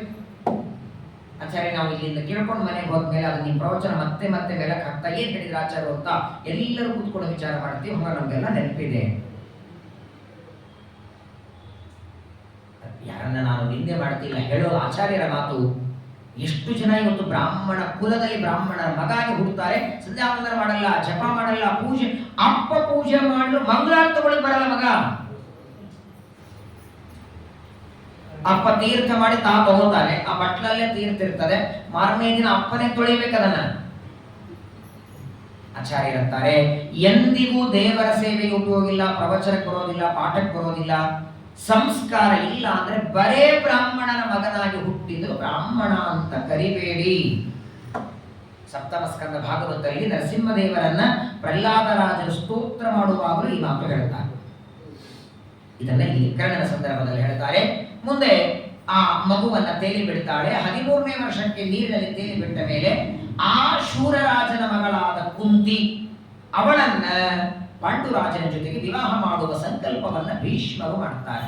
ಆದರೆ ಭೀಷ್ಮಾಚಾರ್ಯರಿಗೆ ಇನ್ನೊಬ್ಬಳು ಅವರ ದೃಷ್ಟಿಯಲ್ಲಿದ್ರು, ಮದ್ರರಾಜನ ತಂಗಿ ಮಾದ್ರಿ. ಈ ಮದ್ರರಾಜನ ಕಥೆ ನೀವು ಭಾಗವತದಲ್ಲಿ ಕೇಳಿರಿ, ಮಹಾಭಾರತದಲ್ಲಿ ಕೇಳ್ತೀರಿ. ಶಲ್ಯ ಅಂತ ಇವನ ಹೆಸರು. ಪಾಂಡುರಾಜನ ಇನ್ನೊಬ್ಬ ಹೆಂಡತಿ ಮಾದ್ರಿಯ ಅಣ್ಣ. ಈ ಶಲ್ಯ ಅಂದ್ರೆ ಸಾಮಾನ್ಯ ವ್ಯಕ್ತಿ ಅಲ್ಲ. ವಿರಾಟ್ ಪರ್ವದಲ್ಲಿ ಒಂದು ಮಾತಾಡಿದ್ದೆ, ನೆನಪಿರ್ಬೋದು ನಿಮಗೆ. ದುರ್ಯೋಧನ ಹೇಳ್ತಾನೆ, ಇಡೀ ಪ್ರಪಂಚದೊಳಗೆ ಜಗತ್ತಿನೊಳಗೇನೆ ಮಹಾಬಲಿಷ್ಠರು ಅಂದ್ರೆ 4 ಜನ ಇದ್ದಾರೆ. ಭೀಮಶ್ಚ ಬಲಭದ್ರಶ್ಚ ಮದ್ರರಾಜಶ್ಚ ವೀರ್ಯವಾನ್ ಚತುರ್ಥ ಕೀಚಕಶ್ಚೈವ ಪಂಚಮೋ ನಾನು ಶುಶ್ರೂಮಃ. ಯಾರು ಹೇಳಿದ ಮಾತಲ್ಲ, ದುರ್ಯೋಧನ ಹೇಳಿದ ಮಾತು. 4 ಜನ ಬಲಿಷ್ಠರಲ್ಲಿ ಈ ಶಲ್ಯನನ್ನ ಸೇರಿಸ್ತಾನೆ. ಯಾಕೆ ಇಷ್ಟು ಬಲ ಬಂತು ಅಂದ್ರೆ, ಈ ಶಲ್ಯನ ತಂದೆ ಋತಾಯನ ಅಂತ ಒಬ್ಬ ರಾಜ, ಮದ್ರ ದೇಶದ ರಾಜ.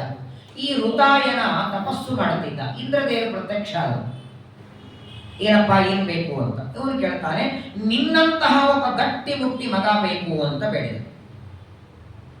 ಇಂದ್ರದೇವರು ಬ್ರಹ್ಮದೇವರು ಇಬ್ಬರನ್ನೂ ತಪಸ್ಸು ಮಾಡುತ್ತಿದ್ದ ಋತಾಯನ. ಇಬ್ಬರು ಬಂದ್ರು, ಒಂದು ಗಂಡು ಬೇಕು, ಒಂದು ಹೆಣ್ಣು ಬೇಕು. ಆದರೆ ಅತ್ಯಂತ ಬಲಿಷ್ಠನಾದ ಗಂಡು ಮಗ ಬೇಕು ಅಂದಾಗ ಸರಿ ಅಂತ ಬ್ರಹ್ಮದೇವರು ವರವನ್ನ ಕೊಡ್ತಾರೆ. ಬ್ರಹ್ಮದೇವರಂದ್ರು, ನಿನಗೆ ಮಗ ಆಗಿ ಹುಟ್ಟುತ್ತಾರೆ. ಯಾರು ಅಂದ್ರೆ ಹಿರಣ್ಯಕಶಿಪುವಿಗೆ 4 ಜನ ಮಕ್ಕಳಿಗಲ್ಲ, ಲಾದ, ಅನುಲ್ಲಾದ, ಪ್ರಹ್ಲಾದ, ಸಲ್ಲಾದ. ಆ ಪ್ರಹ್ಲಾದನ ತಮ್ಮ ಏನು ಸಲ್ಲಾದ ಇದ್ದಾನಲ್ಲ, ಅವನು ನಿನಗೆ ಮಗನಾಗಿ ಬರ್ತಾನೆ. ಪ್ರಹ್ಲಾದನ ತಮ್ಮನಾದ ಸಲ್ಲಾದ ನಿನಗೆ ಮಗನಾಗಿ ಬರ್ತಾನೆ ಅಂತ ಋತಾಯನ ರಾಜನಿಗೆ ಬ್ರಹ್ಮದೇವರು ವರ ಕೊಡ್ತಾರೆ. ಆ ಸಹದೇವ ಸಲ್ಲಾದ ಪ್ರಹ್ಲಾದನ ತಮ್ಮ ಋತಾಯನ ಮಗನಾಗಿ ಬಂದ್ರೆ ಕಲ್ಲಿನಂತ ದೇಹ, ಪರ್ವತವೇ ಎದುರಿಗೆ ನಿಂತಾಗಬೇಕು. ಆಗ ಅವನಿಗೆ ಶಲ್ಯ ಅಂತ ಹೆಸರಿಡ್ತಾರೆ. ವಿಶೇಷ ಅಂದ್ರೆ ಅವನಲ್ಲಿಯೂ ವಾಯುದೇವರ ಆವೇಶ ಇದೆ ಅಂತ ಆಚಾರ್ಯರು ತತ್ವ ನಿರ್ಣಯದಲ್ಲಿ. ಶಲ್ಯನಲ್ಲಿಯೂ ವಾಯುದೇವರ ಆವೇಶ ಇದ್ದದ್ದರಿಂದ ನೀವು ಕುರುಕ್ಷೇತ್ರದ ಯುದ್ಧವನ್ನ ಕೇಳುವಾಗ ಶಲ್ಯನ ಯುದ್ಧ ಕೇಳಬೇಕು ನೀವು. ಪರಾಕ್ರಮದಿಂದ ಯುದ್ಧ ಮಾಡ್ತಾನೆ. ಒಂದು ಬಾಣ ಅರ್ಜುನ ಹೊಡೆದ್ರೆ 10 ಬಾಣ ಹೊಡಿತಿದ್ದ ಶಲ್ಯ. ಇಬ್ಬರು ಮಕ್ಕಳಾದ್ರು. ಒಬ್ಬ ಶಲ್ಯ, ಇನ್ನೊಬ್ಬಳು ಮಗಳಾಗ್ತಾಳೆ. ಆ ಮಗಳಿಗೆ ಮಾದ್ರಿ ಅಂತ ಹೆಸರಿಡ್ತಾರೆ. ಸಾ ಪಾಂಡು ಭಾರ್ಯೈವ ಚ ಪೂರ್ವ ಜನ್ಮಭೂ. ಇವಳು ಹಿಂದಿನ ಜನ್ಮದಲ್ಲಿ ಪಾಂಡುರಾಜನ ಮಡದಿನೇ. ಭೀಷ್ಮಾಚಾರ್ಯರು ಶೂರನ ಮಗಳಾದ ಪ್ರಥ ಕುಂತಿಯನ್ನ, ಈ ಋತಾಯನ ಮಗಳಾದಂತಹ ಮಾದ್ರಿಯನ್ನ, ಇಬ್ಬರನ್ನ ವಿವಾಹ ಮಾಡಿಕೊಡ್ತಾರೆ. ಈಗ ಚೆನ್ನಾಗಿದೆ ನೋಡಿ. ಶೂರನಿಗೆ 2 ಮಡದಿಯರಿದ್ರು. ಶೂರರಾಜನಿಗೆ ಒಬ್ಬ ಹೆಂಡತಿಯಲ್ಲಿ ವಸುದೇವ 6 ಜನ ಹೆಣ್ಣುಮಕ್ಕಳು. ಅದೇ ಶೂರರಾಜನಿಗೆ ಶೂದ್ರ ಸ್ತ್ರೀ ಒಬ್ಬಳನ್ನು ಮದುವೆ ಮಾಡ್ಕೊಂಡಿದ್ದ. ಕ್ಷತ್ರಿಯ ಕನ್ಯಾ ಶೂದ್ರ ಕನ್ಯೆ 2 ಮಾಡ್ಕೊಂಡಿದ್ದ. ಶೂರರಾಜನಿಗೆ ಕ್ಷತ್ರಿಯ ಕನ್ಯೆಯಲ್ಲಿ ಹುಟ್ಟಿದವಳು ಕುಂತಿಯಾದರೆ ಅವನಿಗೆ, ಆ ಶೂರರಾಜನಿಗೇನೆ ಈ ಶೂದ್ರ ಕನ್ಯೆಯಲ್ಲಿ ಹುಟ್ಟಿದಂತಹ ಕನ್ಯಾ. ವಿಚಾರ ಮಾಡಿದ್ರು ಭೀಷ್ಮಾಚಾರ್ಯರು, ಆರುಣಿ ಅಂತ. ಇವಳನ್ನ ಬಿದುರಣೆ ಕೊಟ್ಟು ವಿವಾಹ ಮಾಡಿಬಿಟ್ರಾಯಿತು. ಭೀಷ್ಮಾಚಾರ್ಯರ ಕಲಿನೇ ಕಲಿ. ಇಬ್ಬರು ಶೂರನ ಮಕ್ಕಳೇ. ಒಬ್ಬವಳು ಕ್ಷತ್ರಿಯ ಹೆಂಡತಿಯಲ್ಲಿ ಹುಟ್ಟಿದವಳು. ಕ್ಷತ್ರಿಯ ಸ್ತ್ರೀಯರಲ್ಲಿ ಹುಟ್ಟಿದವಳನ್ನ ಪಾಂಡುರಾಜನಿಗೆ, ಶೂದ್ರ ಸ್ತ್ರೀಯರಲ್ಲಿ ಹುಟ್ಟಿದವಳನ್ನ ವಿದುರನಿಗೆ ವಿವಾಹ ಮಾಡಿಕೊಡ್ತಾರೆ. ಒಟ್ಟಾರೆ 3 ಜನರ ಮದುವೆಯಾಯಿತು. ಧೃತರಾಷ್ಟ್ರನಿಗೆ ಗಾಂಧಾರಿ, ಪಾಂಡುರಾಜನಿಗೆ ಕುಂತಿ, ಮಾದ್ರಿ, ಇವಳಿಗೆ ಆರುಣಿ. ಇಷ್ಟಾದ ಮೇಲೆ ಒಂದು ದಿನ ವೇದವ್ಯಾಸದೇವರು ಬಂದು ತಾಯಿಗೆ ಹೇಳ್ತಾರೆ, ಸತ್ಯವತಿಗೆ, ನೋಡಮ್ಮ, ಇಷ್ಟು ದಿವಸ ನೀನು ಹಸ್ತಿನಾವತಿಯಲ್ಲೇನೋ ಇದ್ದಿ, ಇನ್ನು ಮೇಲೆ ಇರಬೇಡ. ಸತ್ಯವತಿಗೆ ಅಂಬಿಕಾ, ಅಂಬಾಲಿಕಾ 3 ಜನರಿಗೆ ವ್ಯಾಸರಂತಾರೆ. ಯಾಕಂದ್ರೆ ಇನ್ನು ಕೆಲವೇ ದಿನಗಳಲ್ಲಿ ಧೃತರಾಷ್ಟ್ರನಿಗೆ ಗಾಂಧಾರಿಯಲ್ಲಿ ಮಕ್ಕಳಾಗ್ತಾರೆ, ಪಾಂಡುವಿಗೆ ಕುಂತಿಯಲ್ಲಿ ಮಕ್ಕಳಾಗ್ತಾರೆ. ಆ ಮಕ್ಕಳು ದೊಡ್ಡವರಾದ ಮೇಲೆ ನಿಮ್ಮನ್ನ ತಿರಸ್ಕಾರ ದೃಷ್ಟಿಯಿಂದ ನೋಡುತ್ತಾರೆ. ಯಾಕಂದ್ರೆ ಮೊದಲನೇದ್ದು ಈ ಧೃತರಾಷ್ಟ್ರ ಪಾಂಡು ಹುಟ್ಟಿದ್ದು ವ್ಯಾಸರಿಂದ. ಹಾಗಾಗಿ ನಿಮ್ಮನ್ನ ತೊಂದರೆ ಕೊಡ್ತಾರೆ, ನೀವು ಯಾರೂ ಇಲ್ಲಿರೋದು ಬೇಡ ಅಂತ ವೇದವ್ಯಾಸ ದೇವರು ತಾಯಿಗೆ ಹೇಳಿದರು. ನಾನೇನು ಮಾಡಲಿ ಅಂದಾಗ ವ್ಯಾಸರಂತಾರೆ, ನಿನಗೆ ನಾನು ಅನುಗ್ರಹವನ್ನ ಮಾಡ್ತೇನೆ, ಉಪದೇಶ ಮಾಡ್ತೇನೆ, ಮಂತ್ರಗಳನ್ನ ಉಪದೇಶ ಮಾಡಿ ಇದನ್ನ ಧ್ಯಾನ ಮಾಡು, ವೈಕುಂಠ ಲೋಕ ನೀನು ಪಡೀತಿ. ದೇವರನ್ನ ಮಗನಾಗಿ ಪಡೆದ ಸಿಗದೆ ಇರತ್ತ, ವೇದವ್ಯಾಸರನ್ನ ಮಗನಾಗಿ ಪಡೆದು ದೇವರಿಂದ ಉಪದೇಶವನ್ನ ಪಡೆದು ವಿಷ್ಣು ಲೋಕಕ್ಕೆ ಸತ್ಯವತಿ ಹೋಗಿ ಬಿಡುತ್ತಾಳೆ.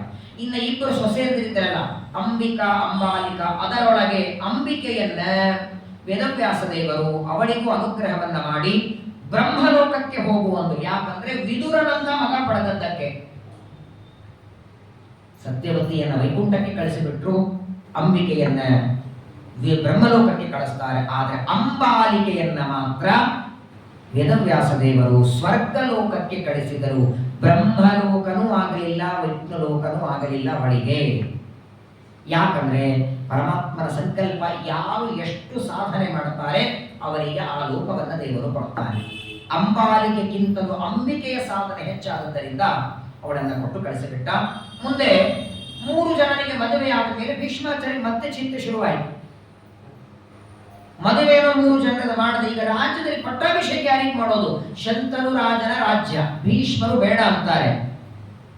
ನೋಡಿದರು ಧೃತರಾಷ್ಟ್ರ ವಾಸ್ತವಿಕ ಹಿರಿಯವ, ಆದರೆ ಅವನಿಗೆ ಏನು ಪಾಪ ಕುರುಡ, ಇನ್ನು ಶೂದ್ರ ಅಂತ ವಿದುರನಿಗೆ ಮಾಡೋ ಹಾಗಿಲ್ಲ. ಹಾಗಾಗಿ ಮಧ್ಯ ಪಾಂಡವ ಅಂತ ಪಾಂಡುರಾಜನಿಗೆ ಚೆನ್ನಾಗಿ ಮದುವೆಯಾಯಿತು. ಪಾಂಡುಸ್ತತೋ ರಾಜ್ಯಭಾರಂ ನಿಧಾಯ. ನೋಡಿ, ಪಾಂಡುರಾಜ ರಾಜನಾಗಿ ಎಲ್ಲ ಭಾರ ತಗೊಂಡು ಒಂದು ದಿನ ಅಣ್ಣನಿಗೆ ನಮಸ್ಕಾರ ಮಾಡದೇ ಇರ್ತಿರಲಿಲ್ಲ. ಏನೇ ರಾಜ್ಯದಲ್ಲಿ ತಾನು ಸಂಪಾದನೆ ಮಾಡಿಕೊಂಡು ಬಂದ್ರು ಮೊದಲು ಅಣ್ಣನಿಗೆ ಕೊಡ್ತಿದ್ದ. 10 ದಿಕ್ಕುಗಳಿಗೆ ಹೋಗಿ ಸಂಪಾದನೆ ಮಾಡಿ ತಾನು ತನ್ನ ಸಂಪತ್ತು ತನ್ನ ಅಣ್ಣನಿಗೆ ಕೊಡುತ್ತಿದ್ದ. ಮುಂದೆ ಅದೇ ಪಾಂಡುವಿನ ಮಕ್ಕಳಿಗೆ ಸಂಪತ್ತು ಸಿಗಲಿಲ್ಲ. ಅವರಪ್ಪ ಗಳಿಸಿದ ಆಸ್ತಿ ಪಾಂಡವರಿಗೆ ಸಿಗಲಿಲ್ಲ. ಆ ಕಾರ್ಯ ಧೃತರಾಷ್ಟ್ರ ಮಾಡ್ತಾನೆ. ಒಂದು ದಿನ ಈ ಪಾಂಡುರಾಜ ತನ್ನ 2 ಮಡದಿಯರನ್ನು ಕರ್ಕೊಂಡು ಬದರಿಕಾಶ್ರಮಕ್ಕೆ ಬಂದಿದ್ದ, ಬದರಿನಾರಾಯಣ ದರ್ಶನಕ್ಕೆ. ಬದರಿಕಾಶ್ರಮದಲ್ಲಿ ಇರುವಾಗ ಒಂದು ದಿನ ಏನಾಯಿತು, 2 ಜಿಂಕೆಗಳು ಓಡಾಡುತ್ತಿದ್ದು. ಪಾಂಡುರಾಜ ನೋಡ್ತಾ ಅದರಲ್ಲಿ ಒಂದು ಜಿಂಕೆಗೆ ಬಾಣ ಹೊಡಿತ. ಒಂದು ಜಿಂಕೆ ಸತ್ತೋಯಿತು. ಅದರ ಜೊತೆಗೆ ಓಡಾಡುವ ಇನ್ನೊಂದು ಜಿಂಕೆ ಅದು ಮಾನವ ರೂಪವನ್ನ ಧಾರಣ ಮಾಡಿ ಪಾಂಡುರಾಜನಿಗೆ ಅನ್ನತ್ತೆ, ನಾನು ನನ್ನ ಹೆಂಡತಿಯ ಜೊತೆಗೆ ಜಿಂಕೆಯ ರೂಪದಲ್ಲಿ ಸಂಚಾರ ಮಾಡುವಾಗ ನನ್ನ ಹೆಂಡತಿಯನ್ನ ನೀನು ಸಂಹಾರ ಮಾಡಿದ್ದಕ್ಕೆ ಯಾವತ್ತು ನೀನು ನಿನ್ನ ಹೆಂಡತಿ ಜೊತೆಗೆ ಕೂತ್ಕೊಳ್ಳುತ್ತಿ ನಿನಗೆ ಮರಣ ಬರಲಿ. ಕಿಂಧಮ ಅಂತ ಋಷಿಯವರು. ಇವರಂತಾರೆ, ಸ್ವಾಮಿ ನೀವು ಋಷಿ ಅಂತ ನನಗೇನು ಗೊತ್ತು, ಜಿಂಕೆ ಅಂತ ನಾನು ಹೊಡೆದೆ. ಅವರಂತ ಹೌದಪ್ಪ, ನಿನಗೆ ಜಿಂಕೆ ಅಂತ ಹೊಡೆದದ್ದು ಸರಿ, ಆದರೆ 2 ಜಿಂಕೆಗಳು ವ್ಯವಹಾರ ಮಾಡುವಾಗ ನೋಡು, ಪರಮಾತ್ಮನೇ ವ್ಯವಸ್ಥೆ ಮಾಡಿದ್ದಾನೆ. ದಾಂಪತ್ಯ ಬರೀ ಮನುಷ್ಯರಲ್ಲಿ ಮಾತ್ರ ಅಲ್ಲ, ಗಂಡ ಹೆಂಡತಿ ಅನ್ನೋದು ಪ್ರಾಣಿಗಳಲ್ಲೂ ಇದೆ, ಪಕ್ಷಿಗಳಲ್ಲೂ ಇದೆ. ಇನ್ನು ಪ್ರಾಣಿಗಳು ತಮ್ಮ ಹೆಂಡತಿ ಮೇಲೆ ಎಷ್ಟು ಹೆಚ್ಚು ಪ್ರೀತಿ ಮಾಡ್ತಾರೆ. ನೀವೆಲ್ಲ ಮಾಡ್ತೀರಿ, ಇಲ್ಲ ಅಂತಲ್ಲ. ಒಪ್ಪತ್ತಿಗೆ ಮನುಷ್ಯರಲ್ಲಿ ತನ್ನ ಹೆಂಡತಿ ಮೇಲೆ ಕೋಪ ಬರೋ ಚಾನ್ಸಸ್ ಇದೆ. ನೋಡಿಬೇಕಾದ್ರೆ ನೀವು ಪ್ರಾಣಿ ಪಕ್ಷಿಗಳಲ್ಲಿ ತಮ್ಮ ಹೆಂಡತಿಗೆ, ಅದರಲ್ಲಿ ಪಾರಿವಾಳ ನೋಡ್ಬೇಕು ನೀವು, ಹೆಂಡತಿಗೆ ಪ್ರಾಣನು ಕೊಡ್ತದದು. ಅದನ್ನೇ ಭಾಗವತ ಹೇಳ್ತದೆ. ಹಾಗಾಗಿ ದೇವರೇ ಮಾಡಿದ ವ್ಯವಸ್ಥೆ. ನಾವಿಬ್ಬರು ಮನುಷ್ಯ ರೂಪದಿಂದ ಸಂಚಾರ ಮಾಡುತ್ತಿದ್ರೆ ಪ್ರಾಣಿಗಳು ನಮ್ಮನ್ನು ತೊಂದರೆ ಕೊಡುತ್ತವೆ ಅಂತ ನಮ್ಮ ಶಕ್ತಿಯಿಂದ ನಾವು ಜಿಂಕೆಯಾಗಿ ಸಂಚಾರ ಮಾಡುವಾಗ ನಮ್ಮನ್ನು ಹೊಡೆದಿದ್ದಿ, ನಿನಗೆ ಸರ್ವಥಾ ಹೆಂಡತಿಯ ಸಂಯೋಗ ಆಗುವುದು ಬೇಡ ಅಂತ ಶಾಪ ಕೊಡುತ್ತಾರೆ. ಗೋವಿಂದ. ಮತ್ತೆ ಬಿತ್ತು ನೋಡಿ ಕತ್ರಿ, ಯಾವುದಕ್ಕೆ? ರಾಜ್ಯಕ್ಕೆ. ಮುಂದೆ ಯಾರು? ಅಲ್ಲಿಂದಲೂ ಇದೇ ಸಮಸ್ಯೆ. ವಿಚಿತ್ರ ವೀರ ಚಿತ್ರಾಂಗದಲ್ಲಿ ಮಕ್ಕಳೇ ಆಗಲಿಲ್ಲ, ಇವನಿಗೇನೋ ಮಕ್ಕಳಾಗ್ತವೆ ಅಂತ ಕೆಲಸ ಮಾಡಿಬಿಟ್ಟ ಇವ. ಮುಂದೆ ಏನಾಯಿತು, ಅರಣ್ಯದಲ್ಲಿ ಓಡಾಡ್ತಿದ್ದ ಪಾಪ. ಏನ್ ಮಾಡಬೇಕು, ಹೆಂಡತಿಗೆ ಹೇಳೋ ಹಕ್ಕೇ ಇರಲಿಲ್ಲ. ಅದು ಇಬ್ಬರನ್ನೂ ಕರೆದು ಹೇಳಿಬಿಟ್ಟ, ನಾನು ಹೀಗೊಂದು ತಪ್ಪು ಮಾಡಿದ್ದೇನೆ, ಕಿಂದಮ ಋಷಿಗಳ ಶಾಪ ನನಗಾಗಿದೆ, ನಾವು ನಿಮ್ಮಿಂದ ಸಂತಾನ ಪಡೆಯುವ ಹಾಗಿಲ್ಲ. ಆಗ ಕುಂತಿ ಅಂತಾಳೆ, ಹಾಗಾದ್ರೆ ಮುಂದೆ ಏನು ಅಂತ ಕೇಳಿದ್ಲು. ಮುಂದೇನು ವಿಚಾರ? ಪಾಂಡುರಾಜ ಅಂತಾರೆ, ಒಂದು ಕೆಲಸ ಮಾಡೋಣ, ಹೇಗೋ ನಾನು ನಿಮಗೆ ಸಂತಾನ ಕೊಡ್ಲಿಕ್ಕಾಗಲ್ಲ ಅಂದ ಮೇಲೆ ಇದ್ದೇನ್ ಮಾಡೋದು, ಇದೇ ಬದರಿಕಾಶ್ರಮದಲ್ಲಿ ನಾನು ಸನ್ಯಾಸಿ ಆಗ್ತೇನೆ ಅಂದ. ಗೃಹಸ್ಥನಾಗುವುದಕ್ಕೆ ನಾನು ಯೋಗ್ಯನಲ್ಲ, ಗೃಹಸ್ಥನಾಗಿ ಸಂತಾನ ಪಡೆಯಲಿಕ್ಕೆ ನಾನು ಅರ್ಹನಲ್ಲ, ಆದದ್ದರಿಂದ ನಾನು ಸನ್ಯಾಸಿ ಆಗ್ತೇನೆ ಅಂತ ಸಿದ್ಧರಾಗಿ ಬಿಟ್ಟ ಅಂತೆ ಆಶ್ರಮ ತಗೊಳ್ಳಿಕ್ಕೆ. ಕುಂತಿ ಅಂತಾಳೆ, ನೀವು ತಂದೆ ಆಗದಿದ್ರೂ ಚಿಂತೆ ಇಲ್ಲ, ನಿಮಗೆ ಸಂತಾನ ಆಗದಿದ್ರೂ ಚಿಂತೆ ಇಲ್ಲ, ಸನ್ಯಾಸಿ ಮಾತ್ರ ಬೇಡ. ಯಾಕಂದ್ರೆ ನೀವು ಸನ್ಯಾಸ ನಾವಿಬ್ರು ಎಲ್ಲಿ ಹೋಗೋಣ? ಹಾಗಾದ್ರೆ ಏನ್ ಮಾಡ್ಲಿ ಅಂತಾನೆ ಪಾಂಡುರಾಜ. ಏನ್ ಬೇಡ, ಹೀಗೆ ಇರೋಣ, ಎಷ್ಟು ವರ್ಷ ಇರ್ತೇವೆ, ಕೊನೆಗೆ ಒಂದಿನ ದೇಹ ಬಿಟ್ಟಾಯ್ತು. ಸನ್ಯಾಸ ಆಗೋದಕ್ಕೆ ಕುಂತಿ ಮಾದ್ರಿ ಇಬ್ರು ಒಪ್ಪಿಗೆ ಕೊಡಲಿಲ್ಲ, ಬದುಕೋದಕ್ಕೆ ಪಾಂಡುವಿಗೆ ಇಚ್ಛೆ ಇಲ್ಲ. ಮಕ್ಕಳಾಗಲ್ಲ ಅಂದ್ರೆ ಯಾಕೆ ಬದುಕಬೇಕು? ಕುಂತಿ ಕೇಳ್ಬಿಟ್ಲಂತೆ, ಮಕ್ಕಳಾದ್ರೆ ಬದುಕಬಾರ್ದಂತಿದೆಯಾ? ಆಗ ಪಾಂಡುರಾಜ ಹೇಳ್ತಾನೆ, ಪ್ರತಿಯೊಬ್ಬ ವ್ಯಕ್ತಿ ತಾಯಿಯ ಗರ್ಭದಿಂದ ಹುಟ್ಟುವಾಗ 4 ಋಣ ತಲೆ ಮೇಲೆ ಹೊತ್ಕೊಂಡು ಬರ್ತಾನೆ, ಪ್ರತಿಯೊಬ್ಬರು. ಆ 4 ಋಣವನ್ನ ಇವನು ಇಡೀ ಆಯುಷ್ಯ ತೀರಿಸಬೇಕು. ಅದರಲ್ಲಿ ಒಂದು ದೇವಋಣ, 2ನೇದ್ದು ಋಷಿ ಋಣ, 3ನೇದ್ದು ಪಿತೃಋಣ, 4ನೇದ್ದು ಮನುಷ್ಯ ಋಣ. ದೇವಋಣ ಅವರಿಗೆ ಆಹುತಿಯನ್ನ ಕೊಟ್ಟು ಯಜ್ಞ ಮಾಡಿ ದೇವತೆಗಳ ಋಣ ತೀರಿಸೋದು. ಕಾಲ ಕಾಲಕ್ಕೆ ತರ್ಪಣವನ್ನ ಕೊಟ್ಟು ವೇದಗಳ ಅಧ್ಯಯನ ಮಾಡಿ ಋಷಿಗಳ ಋಣ ತೀರಿಸೋದು. ಮನೆಗೆ ಬಂದ ಅತಿಥಿಗಳಿಗೆ ಅಡಿಗೆ ಮಾಡಿ ಊಟಕ್ಕೆ ಹಾಕಿ ಮನುಷ್ಯ ಋಣ ತೀರಿಸೋದು. ಹಾಗೆ ಪಿತೃಋಣ ಅಂತ ತೀರಿಸೋದಕ್ಕೆ ಬರೀ ಶ್ರಾದ್ದ ಮಾಡೋದಲ್ಲ, ನಮಗೆ ಶ್ರಾದ್ದ ಮಾಡುವ ಒಬ್ಬ ಮಗನನ್ನ ಪಡಿಬೇಕು, ಆಗ್ಲೇ ಪಿತೃಋಣ ಹೋಗುತ್ತೆ. ನಾವು ನಮ್ಮಪ್ಪನ ಶ್ರಾದ್ದ ಮಾಡಿದ್ರೆ ಪಿತೃಋಣ ಹೋಗಲ್ಲ. ನಮ್ಮ ಶ್ರಾದ್ದ ಮಾಡುವ ಒಬ್ಬ ಮಗನನ್ನ ಪಡೆದಾಗಲೇ, ಸಂತಾನ ಪಡೆದಾಗಲೇ ಪಿತೃಋಣದಿಂದ ಮುಕ್ತಿ ಅಂದ ಮೇಲೆ, ನನಗೆ ಸಂತಾನ ಆಗಲ್ಲ ಅಂದ ಮೇಲೆ ನಾನು ಪಿತೃಋಣದಿಂದ ಮುಕ್ತನಾಗ್ಲಿಕ್ಕೆ ಸಾಧ್ಯ ಇಲ್ಲ. ಯಾಕೆ ಬದುಕಬೇಕು ನಾನು? ಸನ್ಯಾಸಿ ಆಗ್ತೇನೆ, ಒಂದು ಕೆಲಸ ಮಾಡಿಲ್ಲ ಅಂದ್ರೆ ಈ ಬದರಿಯಲ್ಲಿ ಹರಿಯುವ ಅಲಕನಂದೇನು ಹಾರಿ ಹೋಗ್ತೇನೆ ಅಂತ. ಪಾಂಡುರಾಜನ ತಲೆ ಕೆಟ್ಟು ಹೋಗಿದೆ ಪಾಪ. ಕೊನೆಗೆ ಒಂದು ದಿನ ಏನಾಯಿತು, ಪಾಂಡುರಾಜ ಹೀಗೆ ಹೆಂಡತಿ ಜೊತೆಗೆ ಮಾತಾಡ್ತಾ ಇರುವಾಗ ಬೇರೆ ಏನಾದರೂ ಉಪಾಯ ಮಾಡಬಹುದಾ ಅಂದ. ಸಂತಾನ ನನ್ನಿಂದ ಅಂತೂ ಪಡೀಲಿಕ್ಕೆ ಸಾಧ್ಯವಿಲ್ಲ, ಆದರೆ ಮಕ್ಕಳಂತೂ ಆಗಲೇಬೇಕು, ಮುಂದೆ ವಂಶಕ್ಕೂ ಬೇಕು, ನಮ್ಮ ಉದ್ಧಾರಕ್ಕೂ ಬೇಕು, ಏನಾದರೂ ಉಪಾಯ ಮಾಡಬಹುದು. ಏನ್ ಮಾಡೋದು? ಇಲ್ಲಿಯವರೆಗೆ ತನಗೆ ದುರ್ವಾಸರು ಮಂತ್ರ ಕೊಟ್ಟಿದ್ದಾರೆ ಅನ್ನೋ ವಿಚಾರ ಹೇಳಿರಲಿಲ್ಲ. ಪಾಂಡುರಾಜನಿಗೆ ತನಗೆ ದೇವತೆಗಳನ್ನ ಕರೆಯೋ ಮಂತ್ರ ಕೊಟ್ಟಿದ್ದಾರೆ ಅಂತ ಹೇಳಿಲ್ಲ ಅವಳಿನ್ನು. ಇವನೇ ವಿಚಾರ ಮಾಡ್ತಿದ್ದಾನೆ, ಏನ್ ಮಾಡೋದು? ಗಂಡನಿಂದ ಸಂತಾನ ಇಲ್ಲ ಅಂದ್ರೆ ಏನು ಶಾಸ್ತ್ರ ಹೇಳತ್ತೆ? ಎಲ್ಲ ತಗದ. ಗಂಡ ಇಲ್ಲ ಅಂದ್ರೆ ಅಣ್ಣ ತಮ್ಮಂದರಿಂದಲೋ, ಋಷಿಗಳಿಂದಲೋ, ದೇವತೆಗಳಿಂದಲೋ ಇಂಥ ಕ್ರಮ ಇತ್ತದು. ಆದ್ರೆ ಅವರ ಕನ್ಯಾತ್ಮನು ಹಾಗೆ ಉಳಿತಿತ್ತು, ಅವರಿಗೆ ದೋಷ ಬರ್ತಿರಲಿಲ್ಲ, ಅದು ಅವ್ರ ಶಕ್ತಿಯಿಂದ ಮಾಡ್ತಿದ್ರು.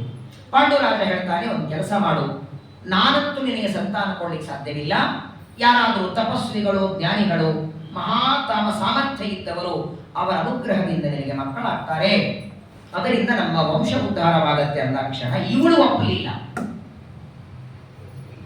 ಇನ್ನೊಬ್ಬರಿಂದ ಸಂತಾನ ಅಂದ್ರೆ ನನಗೆ ಬೇಡ ಅಂತ ಕುಂತಿ ಅಂತಾಳೆ, ನನ್ನಿಂದ ನಿನಗೆ ಸಂತಾನವಾಗಲ್ಲ, ಋಷಿಗಳ ಶಾಪ ಇದೆ ಅಂತ ಇವನಂತಾನೆ. ಈ ಮಧ್ಯದಲ್ಲಿ ಅರಣ್ಯದಲ್ಲಿರುವಂತಹ ಅನೇಕ ಋಷಿಗಳು ಬಂದು ಪಾಂಡುರಾಜನಿಗೆ ಸಮಾಧಾನ ಮಾಡ್ತಾರೆ. ಪಾಂಡುರಾಜನಿಗೆ ಹೇಳ್ತಾರೆ, ನೋಡು, ಸರ್ವಥಾ ನೀನು ಮೊದಲು ಸನ್ಯಾಸಿ ಆಗೋದು ಬಿಡು, ಸಾಯ್ತೇನೆ ಅಂತ ಪದೇ ಪದೇ ಹೇಳಬೇಡ. ಗೃಹಸ್ಥ ನೀನು, ನಿನ್ನ 2 ಮಡದಿಯರನ್ನು ಬಿಟ್ಟು ಮರಣ ವಿಚಾರ ಮಾಡಬೇಡ. ಆದರೆ ನಿನ್ನ ವಿಚಾರ ಸರಿ ಇದೆ, ನಿನ್ನಿಂದ ಸಂತಾನವಾಗಲ್ಲ ಅಂದ್ರೆ ಬೇರೆಯವರಿಂದ ಅವಶ್ಯವಾಗಿ ಪಡೆಯಬಹುದು, ನೀನು ಏನಾದರೂ ಉಪಾಯವನ್ನ ಮಾಡು. ಮತ್ತೆ ಇಬ್ಬರ ಮಧ್ಯದಲ್ಲಿ ಶುರುವಾಯಿತು. ಒಂದು ಮಾತು ಕುಂತೆ ಹೇಳ್ತಾಳೆ, ಒಂದು ಮಾತು ಪಾಂಡು ಅಂತಾರೆ. ಅವನು ಬೇರೆಯವರಿಂದ ಸಂತಾನ ಪಡಿಬೇಕು ಅಂತ ಪಾಂಡು ಅಂದಾಗೆಲ್ಲ ಇವಳು ಬೇಡ ಅಂತಾಳೆ. ಅದೇನೋ ಇದೆಯಲ್ಲ, ಹಕ್ಕ ಹರಿತಿಲ್ಲ, ಕೋಲ ಮುರಿತಿಲ್ಲ, ಪಾಂಡು ಅಂತಾನೆ ನನಗೆ ಸನ್ಯಾಸಕ್ಕೂ ಅನುಮತಿ ಕೊಡ್ತಿಲ್ಲ, ಬೇರೆಯವರಿಂದ ಸಂತಾನ ಪಡೆಯಲು ಒಪ್ತಾ ಇಲ್ಲ. ಆಗ ಒಂದು ಮಾತು ಕೇಳ್ತಾಳೆ ಕುಂತಿ, ನಾನು ಅಕಸ್ಮಾತ್ತಾಗಿ ಬೇರೆಯವರಿಂದ ಸಂತಾನ ಪಡೆದರೆ ನಿನಗೇನು ತೊಂದರೆ ಆಗಲ್ವಾ? ಇಲ್ಲ ಅಂತ. ಯಾಕಂದ್ರೆ ಇಲ್ಲೊಂದು ಮಾತನ್ನ ನಾವು ಸರ್ವಥ ತಿಳ್ಕೊಳ್ಳೇಬೇಕು. ಒಟ್ಟಾರೆ ನೋಡಿ, ಈ ಸಂತಾನಗಳಲ್ಲಿ ಈ ವಿಚಾರ ಪ್ರಾಯ ಬಹಳ ಜನರಿಗೆ ಗೊತ್ತದೋ ಇಲ್ಲೋ, ನಾವೇನು ಸಂತಾನವನ್ನ ಪಡಿತೇವೆ ಅದರಲ್ಲಿ 6 ಭಾಗ ಇದೆ. 6 ಭಾಗ ಬೇಕಾದ ದಾಯಾದಿಗಳು, 6 ಭಾಗ ಬೇಡಾದ ದಾಯಾದಿಗಳು. ಪ್ರಾಯ ಈ ವಿಚಾರವನ್ನ ಆಚಾರ್ಯರು ನಿರ್ಣಯದಲ್ಲಿ ಕೊಟ್ಟಿಲ್ಲ, ಬೇರೆ ಎಲ್ಲೂ ಬರಲ್ಲ. ಇಲ್ಲಿ ಮಾತ್ರ ಪಾಂಡುರಾಜ ತನ್ನ ಹೆಂಡತಿಗೆ ಗಾಂಧಾವ ಕುಂತಿದೇವಿಗೆ ಉಪದೇಶ ಮಾಡುವ ಅದ್ಭುತ ವಿಚಾರ ಇದೆ. ಇವಾಗೇನು ಈ ದತ್ತಕ ವಿಧಾನ ಅಂತ ಬಂದಿದೆ, ಯಾರೋ ಮಕ್ಕಳಿಗೆ ಜನ್ಮ ಕೊಡ್ತಾರೆ, ಯಾರೋ ಅವರನ್ನ ರಕ್ಷಣೆ ಮಾಡ್ತಾರೆ. ಇದಕ್ಕೇನಾದರೂ ಶಾಸ್ತ್ರದ ಆಧಾರ ಉಂಟಾ? ಹೇಗೆ ಇದನ್ನ? ಇದು ತುಂಬಾ ದೊಡ್ಡ ವಿಚಾರ. ಸಮಯ ಆಗಿದೆ, ಬಹಳ ದೊಡ್ಡ ವಿಚಾರ ಇದು. ಮತ್ತೆ ಮುಂದಿನ 4ನೇ ತಾರೀಕಿಗೆ ನಾನು ಮುಂದೆ ವಿವರಣೆ ಮಾಡಬೇಕಾಗತ್ತೆ. ಯಾಕಂದ್ರೆ ಆಲ್ರೆಡಿ ಈ ಪಾಂಡುರಾಜ ಇಲ್ಲಿ ಇದಕ್ಕೆ ಬಂದಿದ್ದಾಗ ಬದರಿಕಾಶ್ರಮಕ್ಕೆ ಬಂದಾಗಲೇ ಅಲ್ಲಿ ಆಲ್ರೆಡಿ ಗಾಂಧಾರಿ ಗರ್ಭಿಣಿ ಆಗ್ಬಿಟ್ಟಿದ್ಲು. ಗಾಂಧಾರಿಯ ಗರ್ಭದಲ್ಲಿ ಮಕ್ಕಳು ಬೆಳೀತಾ ಇವೆ. ಪಾಂಡುರಾಜ ಇನ್ನೂ ಸಂತಾನಕ್ಕಾಗಿ ಬೇಡ ಬೇಡ ಅಂತಿದ್ದಾನೆ. ಆ ಸಂದರ್ಭದಲ್ಲಿ ಒಂದು ನಿಯಮವನ್ನ ಮಾಡಿ, ಹಾಗಾದರೆ ಮಕ್ಕಳು ಹೇಗಿರಬೇಕು, ಯಾರಿಗಾದ್ರೂ ಮಕ್ಕಳಾಗ್ಲಿಲ್ಲ ಅಂದ್ರೆ ದತ್ತಕ್ ತಗೊಳ್ಳಬಹುದಾ, ತಗೊಳ್ಳೋದಾದ್ರೂ ಯಾರ ಮಕ್ಕಳನ್ನ ದತ್ತಕ್ ತಗೊಳ್ಬೇಕು, ಆ ದತ್ತಕ ಮಕ್ಕಳಿಗೆ ಆಸ್ತಿ ಎಷ್ಟು ಕೊಡಬೇಕು, ಏನ್ ವಿಚಾರ ಹೇಳ್ತಾರೆ ನೋಡಿ. ಮಹಾಭಾರತದಲ್ಲಿ ಬರದೇ ಇದ್ದದ್ದಿಲ್ಲ. ಭಾರತ, ನಾವೆಲ್ಲ ಎಲ್ಲಿದ್ದೀವಿ? ಭಾರತದಲ್ಲಿ. ಹಾಗೆ ಭಾರತದಲ್ಲಿ ಇಲ್ಲೇ ಇದ್ದವರಿಲ್ಲ, ಮಹಾಭಾರತದಲ್ಲಿ ಬರದೇ ಇದ್ದವರಿಲ್ಲ. ಒಂದೇ ಬೇಕು ನೋಡಿ ಮಹಾಭಾರತ ಶ್ರವಣಕ್ಕೆ. ಬಾಸ್ ಆ ವಿಚಾರ ನಾನು ಮುಂದಿನ ಪ್ರವಚನದಲ್ಲಿ ನೀವು ನೆನಪಿಸಿ ಬಿಡಿ. ನಾನಂತೂ ನೆನಪದಿಂದ ಹೇಳ್ತೇನೆ, ಅದನ್ನು ನೀವು ತಿಳ್ಕೊಳ್ಳೇಬೇಕು, ಎಲ್ಲರಿಗೂ ಗೊತ್ತಾಗ್ಬೇಕು. ಇವತ್ತೇನು ನಾವು ಅನೇಕ ಕಡೆ ನೋಡ್ತೀವಿ, ಈ ದತ್ತಕ್ಕೆ ತಗೊಳ್ಳೋದಾದ್ರೂ ತಂಗಿ ಮಗನನ್ನು ತಗೊಳ್ಳಬಹುದಾ, ಅಣ್ಣನ ಮಗನನ್ನು ತಗೊಳ್ಳಬಹುದಾ, ಅಥವಾ ಯಾರು ಸಂಪತ್ತಿದೆ ಅವ್ರ ಮಕ್ಕಳನ್ನು ತಗೊಳ್ತಾರೆ. ತಗೊಳ್ಳೋದಾದ್ರೂ ಎಷ್ಟು ವರ್ಷಕ್ಕೆ ತಗೋಬೇಕು, ಹೆಣ್ಣು ತಗೊಳ್ಳೋದಕ್ಕೆ ಗಂಡು ತಗೊಳ್ಳೋದಕ್ಕೆ ವಿಧಾನ ಏನಾದರೂ ಉಂಟಾ? ಅದ್ಭುತ ವಿಚಾರವನ್ನ ಪಾಂಡುರಾಜ ಹೇಳ್ತಾನೆ. ಮುಂದೆ ಗಾಂಧಾರಿ ಗರ್ಭಿಣಿ ಆಗ್ತಾಳೆ. ಪಾಂಡುರಾಜ ಅಂತಾನೆ ಮುಂದೆ ಸಂತಾನ ಇಲ್ಲ ಅಂದ್ರೆ ಹೇಗಂದಾಗ, ಸರಿ ಆಗ ಹೇಳ್ತಾಳೆ, ನನಗೆ ದೇವತೆಗಳು ದುರ್ವಾಸರು ಮಂತ್ರ ಕೊಟ್ಟಿದ್ದಾರೆ, ದೇವತೆಗಳನ್ನ ಕರೆಯೋದು, ನೀನು ಯಾರನ್ನ ಕರೆದು ನಾನು ಕರೀತೇನೆ ಅಂದಾಗ, ಆಗಂತ ಮೊದಲು ಹೇಳ್ಬಾರ್ದ ಅಂತ ಇಷ್ಟ್ಯಾಕೆ ಗೊಂದಲ ಮಾಡ್ಕೊತಿದ್ವಿ. ಹಾಗಾದ್ರೆ ಒಂದು ಕೆಲಸ ಮಾಡು, ಮನೆಯೊಳಗೆ ನಿರಂತರ ಧರ್ಮ ಕರ್ಮ ನಡಿಬೇಕಾದರೆ ಧರ್ಮಿಷ್ಠನಾದ ಮಗನನ್ನ ಕರಿ. ದೇವತೆಗಳಲ್ಲೇ ಧರ್ಮ ಅಂತ ಹೆಸರು ಪಡೆದವನು ಯಮಧರ್ಮ, ಅವನನ್ನ ಮಗನಾಗಿ ಕರಿ ಅಂತ ಮೊದಲನೇ ಬಾರಿ ಧರ್ಮರಾಯ ಪಾಂಡುರಾಜ ಹೇಳಿದಾಗ ಯಮಧರ್ಮ ಮಗನಾಗಿ ಬಂದ. ಧರ್ಮರಾಜನ ರೂಪದಲ್ಲಿ ಅವತಾರ ಮಾಡ್ತಾನೆ. ಯಮಧರ್ಮ ಧರ್ಮರಾಜ ಮೇಲೆ ಕುಂತಿದೇವಿ ಮತ್ತೆ ಕೇಳ್ತಾಳೆ, ಎರಡನೇವನನ್ನು ಯಾರನ್ನ ಕರೀಲಿ ಅಂತ. ಪಾಂಡುರಾಜ ಅಂತಾನೆ, ಧರ್ಮ ಏನೋ ಇದೆ, ಧರ್ಮದ ರಕ್ಷಣೆ ಆಗಬೇಕಾದ್ರೆ ಬಲ ಬೇಕು. ಒಂದು ದೇಹ ಬಲ, ಮನೋಬಲ, ಜ್ಞಾನ ಬಲ, 3 ಬಲ ಒಬ್ಬನಲ್ಲೇ ಇರುವ ಮಗನನ್ನ ಕರಿ ಅಂದಾಗ ಅಂಥ ವ್ಯಕ್ತಿ ಅಂದ್ರೆ ವಾಯುದೇವರೊಬ್ಬರೇ. ಮತ್ತೆ 2ನೇ ಬಾರಿ ಪ್ರಾರ್ಥನೆ ಮಾಡಿದಾಗ ಭೀಮ ಬಂದ. ಸರಿ, ಧರ್ಮನು ಬಂತು, ಬಲನು ಮನೆಯಲ್ಲಿ ಬಂತು, ಐಶ್ವರ್ಯ ಇಲ್ಲ ಅಂದ್ರೆ ಹಾಗಾದ್ರೆ ದೇವಲೋಕದ ಸಂಪತ್ತಿನ ಒಡೆಯ ಇಂದ್ರ ನಮ್ಮ ಮಗನಾಗಬೇಕು ಅಂತ. ಹೀಗೆ ಪಾಂಡುರಾಜನಿಗೆ ಕುಂತಿಯೊಳಗೆ ಧರ್ಮರಾಜ, ಭೀಮ, ಅರ್ಜುನ ಮಕ್ಕಳಾಗ್ತಾರೆ. ನನಗೂ ಮಕ್ಕಳ ಬೇಕು, ನನಗೂ ಆ ಮಂತ್ರವನ್ನ ಕೊಡುವಂತ ಮಾತ್ರಿ ಅಂತದ್ದಕ್ಕೆ 2 ಅಶ್ವಿನಿ ದೇವತೆಗಳನ್ನ ಕರೀತಾರೆ. ಇಲ್ಲೇನಾಯ್ತು ನೋಡಿ, ಧರ್ಮರಾಜ ಹುಟ್ಟಿದ ಮೇಲೆ ಭೀಮ ಹುಟ್ಟುವ ಗ್ಯಾಪ್ ಇತ್ತಲ್ಲ, ಧರ್ಮರಾಜನನ್ನ ಮಗನಾಗಿ ಪಡೆದು ಇನ್ನು ಭೀಮ ಹುಟ್ಟಬೇಕಾಗಿದೆ.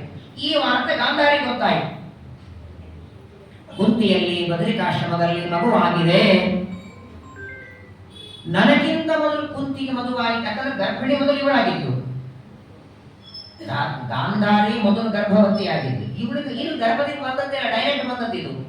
ಹಾಗಾದ್ರೆ ನನಗಿಂತ ಮೊದಲು ಕುಂತಿಗೆ ಸಂತಾನ ಆಯಿತು ಅಂತ ದೊಡ್ಡ ಕಲ್ಲು ತಗೊಂಡು ಹೊಡ್ಕೊಂಡಂತೆ ಗರ್ಭಕ್ಕೆ. ಹುಟ್ಟುತ್ತಾನೆ ಇಲ್ಲ ಇದು ಅಕಸ್ಮಾತ್ ಆಗಿ ಮೊದಲು ಹುಟ್ಟಿದ್ರೆ ನನಗೆ ಮೊದಲು ತಾಯಿ ಆಗ್ತಿದ್ದೆ ನಾನು. ತನಗಿಂತ ಮೊದಲು ಸೌತಿಯಾದ ಕುಂತಿ ತಾಯಿಯಾದದ್ದಕ್ಕೆ ಹೊಡಕೊಂಡ್ರೆ ಆ ಗರ್ಭ 101 ಮಾಂಸದ ತುಂಡಗಳಾಗಿ ಹೊರಗೆ ಬೇಕು. ತಕ್ಷಣದಲ್ಲಿ ವೇದವ್ಯಾಸದೇವರು ಬಂದು 101 ತುಪ್ಪದ ಮಣ್ಣಿನ ಗಡಿಗೆಗಳನ್ನು ತಂದು ಒಂದೊಂದು ತುಂಡನ್ನ ಒಂದೊಂದರಲ್ಲಿ ಹಾಕಿದರಂತೆ. 9 ತಿಂಗಳಾದ ಮೇಲೆ ಅವೇ ದುರ್ಯೋಧನಾದಿಗಳು ಹುಟ್ಟಿ ಬರ್ತಾರೆ.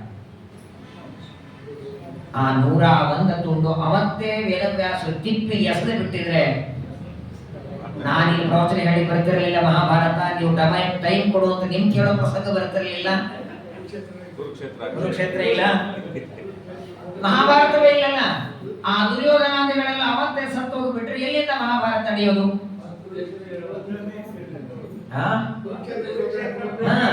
ಕುರುಕ್ಷೇತ್ರ ಹೋಗೋ ಪ್ರಸಂಗನೂ ಇಲ್ಲ, ಹೋಗೋಣ ಅಂತ ನೀವು ಅಂತಿರಲಿಲ್ಲ, ಏನೂ ಇಲ್ಲ. ವೇದವ್ಯಾಸದೇವರ ಅನುಗ್ರಹ ನೋಡಿ ಯಾರಿಗೆ ಬರುತ್ತೆ. 9 ತಿಂಗಳು ತಾಯಿಯ ಗರ್ಭದಲ್ಲಿ ಬೆಳಿಬೇಕಾದ ಮಕ್ಕಳನ್ನ ತುಪ್ಪದ ಗಡಿಗೆಯಲ್ಲಿ ಹಾಕಿ ಬೆಳೆಸ್ತಾರೆ ವ್ಯಾಸರು. ಅವರೇ ದುರ್ಯೋಧನಾದಿಗಳು. ಮುಂದೆ ಜನಮೇಜಯ ಕೇಳ್ತಾನೆ, ಸ್ವಾಮಿ ಪಾಂಡುರಾಜನ 5 ಜನ ಮಕ್ಕಳ ಹೆಸರು ಹೇಳಿದರೆ ಭೀಮಸೇನ, ಅರ್ಜುನ, ನಕುಲ, ಸಹದೇವ, ಧರ್ಮರಾಜ ಅಂತ. ಹಾಗೆ ಈ 101 ಜನ ಏನು ಗಾಂಧಾರಿಯಲ್ಲಿ ಹುಟ್ಟಿದ್ರಲ್ಲ ಅವ್ರದ್ದು ಹೆಸರು ಹೇಳ್ರಿ ಅಂದ. ಗಾಂಧಾರಿ 100 ಜನ ಮಕ್ಕಳು. ಹಿರಿಯ ಒಬ್ಬಂದು ಗೊತ್ತು ಎಲ್ಲರಿಗೆ, ಬಹಳ ಆದ್ರೆ ಒಂದು ತಮ್ಮಂದು ಒಂದು ಗೊತ್ತು, ದುಶ್ಯಾಸನ.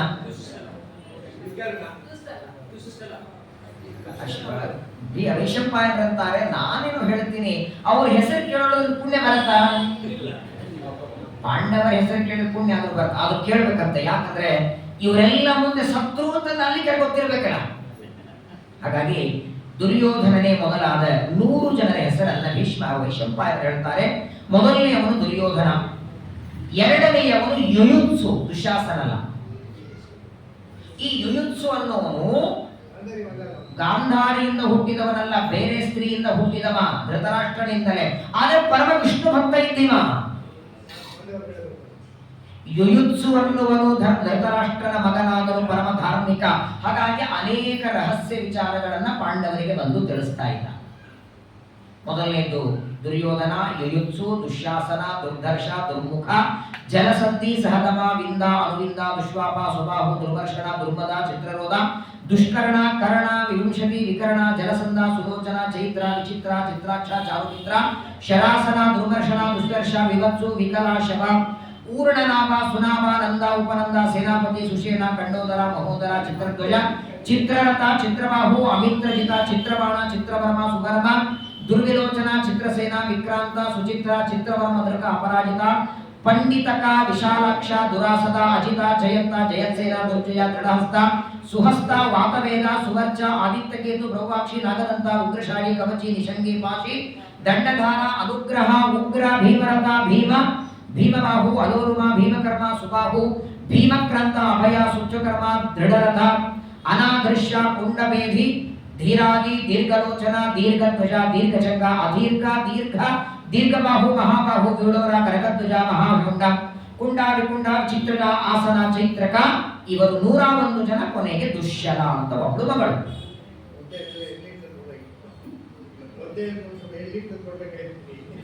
ಎಳ್ನೀರ ಪರವಾಗಿಲ್ಲ, ಮುಂದಿನ 4ನೇ ತಾರೀಕು ಮತ್ತೆ ಪ್ರವಚನ ಇದ್ರೆ ಅವಾಗ 100 ಜನರ ಹೆಸರು ಹೇಳ್ಬೇಕು ನೀವು.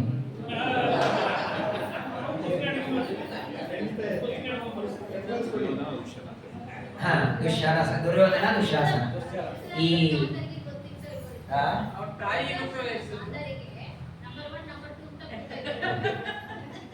ನೋಡಿ, ಒಳ್ಳೆ ಪ್ರಶ್ನೆ ಮಾಡಿ.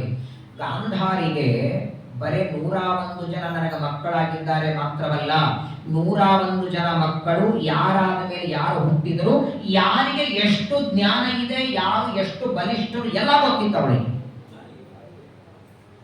ಹಾಗಾಗಿನೇ ಮುಂದೆ ಭೀಮಸೇನ ದೇವರು 101 ಜನರನ್ನ ಕೊಂದಾಗ ಭೀಮನಿಗೆ ಬಂದು ಕೇಳ್ತಾಳವಳು, ಗಾಂಧಾರಿ ಅಂತಾಳೆ, ಏನು ಬೇಡ, ನಾನಿನ್ನ ದೊಡ್ಡಮ್ಮ, ನನ್ನ ಗಂಡ ಧೃತರಾಷ್ಟ್ರ ನಿಮ್ ದೊಡ್ಡಪ್ಪ, ಈ 2 ಮುದಿ ದೇಹಕ್ಕೆ ಬೆಂಕಿ ಇಡ್ಲಿಕ್ಕೆ ಒಬ್ಬ ಮಗನನ್ನು ಇಡ್ಲಿಲ್ಲಲ್ಲೋ ನೀನು, ಅನಿಸ್ಲಿಲ್ವಾ ನಿನಗೆ ಅಂತ ಕೇಳ್ತಾ. ಎಲ್ಲಾ ತಂದೆ ತಾಯಿಗಳು ಅಪೇಕ್ಷೆ ಪಡೋದೇ ಮಗನಿಂದ ಬೆಂಕಿ ಇಡಿಸ್ಕೋಬೇಕು ಅಂತ. ನಿನಗೆ ಯಾಕೆ ಅನಿಸ್ಲಿಲ್ಲ? ಒಬ್ಬ ಮಗನನ್ನಾದರೂ ಇವರಿಗೆ ಬೆಂಕಿ ಇಡೋದಕ್ಕೆ ಜೀವಂತ ಇಡೋಣ ಅಂತ ಯಾಕೆ ಅನಿಸ್ಲಿಲ್ಲ ಅಂತ ಮುಂದೆ ಯುದ್ಧ ಎಲ್ಲ ಮುಗಿದ ಮೇಲೆ ಗಾಂಧಾರಿ ಬಂದು ಭೀಮಸೇನನಿಗೆ ಕೇಳಿದ್ರೆ ಒಂದೇ ಮಾತು ಭೀಮ ಹೇಳ್ತಾರೆ, ನಿನ್ನ ಮಕ್ಕಳನ್ನು ಉಳಿಸುವಂತ ನೀನು ಬೆಳೆಸಲಿಲ್ಲ ಅಂದರು. ಇನ್ನೊಬ್ಬರಿಗೆ ವಿಧೇಯರಾಗಿ ಸಾತ್ವಿಕರಾಗಿ ಬೆಳೆಸಿದ್ರೆ ಒಬ್ಬನ ಯಾಕೆ 100 ಜನರನ್ನು ಇಡ್ತಿದ್ದೆ ನಾನು. ನನ್ನ ಒಬ್ಬ ನಿಂದೆ ಅಲ್ಲ. ಭೀಷ್ಮಾಚಾರ್ಯ ಎಷ್ಟು ಸಲ ಬೈತಾನೆ ಮಗ. ಭೀಷ್ಮಾಚಾರ್ಯ, ದ್ರೋಣಾಚಾರ್ಯ, ಕೃಪಾಚಾರ್ಯ, ಕೃಷ್ಣನನ್ನು ಎಷ್ಟು ಬಾರಿ ಕಟ್ಟಿ ಹಾಕಬೇಕು ಅಂತಾನೆ. ಬರೇ ಮಕ್ಕಳಿಗೆ ಜನ್ಮ ಕೊಟ್ಟ ತಾಯಿ ಆಗಲ್ಲ, ಸಂಸ್ಕಾರನು ಕೊಡಬೇಕು. ಯಾವ ಮಕ್ಕಳಿಗೆ ಒಳ್ಳೆ ಸಂಸ್ಕಾರ ಕೊಟ್ಟಿಲ್ಲ ಅದಕ್ಕೆ ನಿನ್ನ ಸಂಸ್ಕಾರಕ್ಕೆ ಒಬ್ಬ ಮಗ ಇಲ್ಲ. ನಿನಗೆ ಬೆಂಕಿ ಹಚ್ಚಿ ಸಂಸ್ಕಾರ ಮಾಡಲಿಕ್ಕೆ ಒಬ್ಬ ಮಗನ ಇಡುತ್ತಿದ್ದೆ, ನೀನು ಮಕ್ಕಳಿಗೆ ಒಳ್ಳೆಯ ಸಂಸ್ಕಾರ ಕೊಟ್ಟಿದ್ರೆ ಅಂತ ಭೀಮಸೇನ ಮುಂದೆ ಹೇಳ್ತಾರೆ. ಒಟ್ಟಾರೆ ಶ್ರೀಮನ್ ಮಹಾಭಾರತದ ಅನೇಕ ವಿಚಾರಗಳು, ಇನ್ನೂ ಕೆಲವು ಮಾತುಗಳನ್ನು ಇವತ್ತು ಹೇಳಬೇಕಾಗಿತ್ತು. ದ್ರುಪದ ರಾಜ ಹೇಗೆ ಹುಟ್ಟಿ ಬರ್ತಾನೆ, ದ್ರೋಣಾಚಾರ್ಯರ ಜನ್ಮ ಹೇಗೆ, ಎಲ್ಲರ ಹುಟ್ಟುವಿನ ಹಿಂದೆ ದೇವರ ಕರುಣೆ ನೆನೆಸ್ಬೇಕು. ಏನು ಗರ್ಭದಲ್ಲಿ 9 ತಿಂಗಳಿದ್ದು ಮಗು ಹುಟ್ಟಿ ಬರ್ತವಲ್ಲ, ಮಹಾಭಾರತ ಈ ಕಥೆ ಕೇಳಿದರೆ ವಿಶೇಷವಾಗಿ ಯಾಕಂದ್ರೆ ಇವರಂತೂ ಗೊತ್ತೇ ಆಗಬೇಕು. ಮಹಾಭಾರತದೊಳಗೆ ಭೀಷ್ಮ, ದ್ರೋಣ, ಕೃಪಾ, ಅಶ್ವತ್ಥಾಮ ಇವರೆಲ್ಲರ ಜನ್ಮ ಅನ್ನೋದೇ ಒಂದು ರಹಸ್ಯ. ಅದನ್ನ ವಾಸ್ತವಿಕವಾಗಿ ಇಲ್ಲಿಗೆ ಈ 18 ಪರ್ವದಲ್ಲಿ ಆದಿ ಪರ್ವ ಮುಗಿಸಿ ಮುಂದಿನ ಪ್ರವಚನದಲ್ಲಿ ಸಭಾ ಪರ್ವ ಪ್ರಾರಂಭ ಮಾಡಬೇಕು. ಆದರೆ ಆದಿ ಪರ್ವದ 1-2 ಮಾತುಗಳನ್ನು ನಾನು ಮುಂದೆ ಹೇಳಬೇಕು. ಸಭಾ ಪರ್ವ ಪ್ರಾರಂಭಕ್ಕಿಂತ ಮೊದಲು ಈ ಪಾಂಡುರಾಜನ ಕೆಲವು ಮಾತುಗಳು, ಸಂತಾನ ಹೇಗಿರ್ತವೆ, ಅಕಸ್ಮಾತ್ತಾಗಿ ಯಾರಿಗಾರು ಮಕ್ಕಳಾಗಲಿಲ್ಲ ಅಂದ್ರೆ ಟೆನ್ಷನ್ ಮಾಡ್ಕೋಬೇಡಿ, ಯಾವ ರೀತಿ ಇನ್ನೊಬ್ಬರ ಮಕ್ಕಳನ್ನು ನಾವು ಪಡಿಬಹುದು. ಬಹಳ ಸುಂದರವಾದ ಒಂದು ಅರ್ಥದೊಳಗೆ ಅದು ನಾವು ಪಡೀಲಿ ಬಿಡ್ಲಿ ತಿಳ್ಕೊಳ್ಬೇಕಾದಂತಹ ಒಂದು ರಹಸ್ಯ ವಿಚಾರ. ನಾನು ನಿನ್ನೆ ಹೇಳ ಅನ್ಕೊಂಡೆ, ಇನ್ನೂ ಆಗಲಿಲ್ಲ, ಇವತ್ತು ಆಗಲಿಲ್ಲ. ಅದನ್ನ ಮುಂದಿನ ಪ್ರವಚನದಲ್ಲಿ ತಿಳಿಯೋಣ. ಆನಂತರದಲ್ಲಿ ಸಭಾಪರ್ವ, ಒಟ್ಟಾರೆ ಒಂದೊಂದು ಸ್ಲಾಟ್ ಒಳಗೆ 2 ಪರ್ವಗಳನ್ನು ಶ್ರವಣ ಮಾಡಿ, ಕೊನೆಯದಾದ 2 ಪರ್ವಗಳು, ಪ್ರಧಾನವಾದ 2 ಪರ್ವಗಳನ್ನ ಕುರುಕ್ಷೇತ್ರದಲ್ಲಿ ಶ್ರವಣ ಮಾಡೋಣ. ಅದನ್ನು ಅಲ್ಲೇ ಕೇಳಬೇಕು. ಈ ಉಳಿದದ್ರೊಳಗೆ ಬರೀ ಯಾರು ಹುಟ್ಟಿದ್ರು ಹೆಂಗೆ ಅದೆಲ್ಲ ಕಥೆ ನಿಮ್ಗೆ ಗೊತ್ತಿದೆ. ಮತ್ತೆ ಜೂಜಾಟ ಆಯಿತು, ವನವಾಸಕ್ಕೆ ಹೋದ್ರು. ಹಾಗಾಗಿ ಎಲ್ಲಾ ಪರ್ವಗಳನ್ನು ಇಲ್ಲಿ ಭೀಷ್ಮರು ಏನು ಉಪದೇಶ ಮಾಡ್ತಾರ, ಶರಪಂಜರದಲ್ಲಿ ಮಲಗಿ ಧರ್ಮರಾಜನಿಗೆ ಉಪದೇಶ ಮಾಡಿದ ಭಾಗ, ಅದನ್ನು ಮಾತ್ರ ನಾವು ಅದೇ ಜಾಗ ಅಲ್ಲೇ ಹೋಗೋಣ. ಈಗಲೂ ಆ ಜಾಗ ಇದೆ. ಭೀಷ್ಮರು ಶರಪಂಜರದಲ್ಲಿ ಮಲಗಿದ ಸ್ಥಳ ಈಗಲೂ ಇದೆ. ಒಂದು ಕಟ್ಟಿಗೆಯಿಂದ ಭೀಷ್ಮರ ಪ್ರತಿಮೆ ಮಾಡಿಟ್ಟಿದ್ದಾರೆ. ಒಂದು ಸರೋವರ ಇದೆ. ಭೀಷ್ಮರು ಆ ಶರಪಂಜರದ ಮೇಲೆ ಮಲಗಿದಾಗ ನೀರಡಿಕೆ ಆಯ್ತು ಅವರಿಗೆ. ನೀರಡಿಕೆ ಆದ ತಕ್ಷಣ ದುರ್ಯೋಧನ, ನಾನು ಹೋಗಿ ತಗೊಂಡು ಬರ್ತೀನಿ ಅಂತ, ನೀನ್ ತಂದದ್ದು ನಾನು ಕುಡಿಯಲ್ಲ ಅಂದ್ರು ಭೀಷ್ಮರು. ಮಡಿ ನೀರು ಬೇಕು ಅಂದ್ರು. ಮಡಿ ನೀರು ಎಲ್ಲಿ ತರೋದು ಅಂತ ಕೃಷ್ಣ ಅಂತಾನೆ, ಇಲ್ಲೇ ಒಂದು ಬಾಣ ಹೊಡಿ ಅಂತ. ಅದು ಬಾಣ ಹೊಡೆದು ಮತ್ತು ಬೋರ್ವೇಲಿನ ತಂದು ಹಾಕಿದ್ರು ಕುಡಿಯಲ್ಲ, ಡೈರೆಕ್ಟ್ ಅವ್ರ ಬಾಯಿಗೆ ಬೀಳಬೇಕು. ಭೀಷ್ಮರ ಮಡಿ ಆ ನೀರು ಇವತ್ತಿಗಿದೆ, ನಿಮ್ಗೊಂದು ಗೊತ್ತಿರಬೇಕು. ಅಲ್ಲಿ ಹೋದ್ರೆ ಒಳಗೆ ನೀರು ಕೊಡ್ತಾರೆ, ಕುಡೀರಿ ಅಂತಾರೆ. ಭೀಷ್ಮಾಚಾರ್ಯರಿಗೆ ಅರ್ಜುನ ಇಲ್ಲಿ ನೀರು ಕುಡಿಸಿದ್ದೇನೆ, ಇಲ್ಲಿ ಬಂದವರು 1 ಲೋಟ ಆದರೂ ನೀರು ಕುಡಿಬೇಕು. ಆಗ ಭೀಷ್ಮರ ಉಪದೇಶ ಸ್ವಲ್ಪ ತಲೆ ಹೋಗುತ್ತೆ.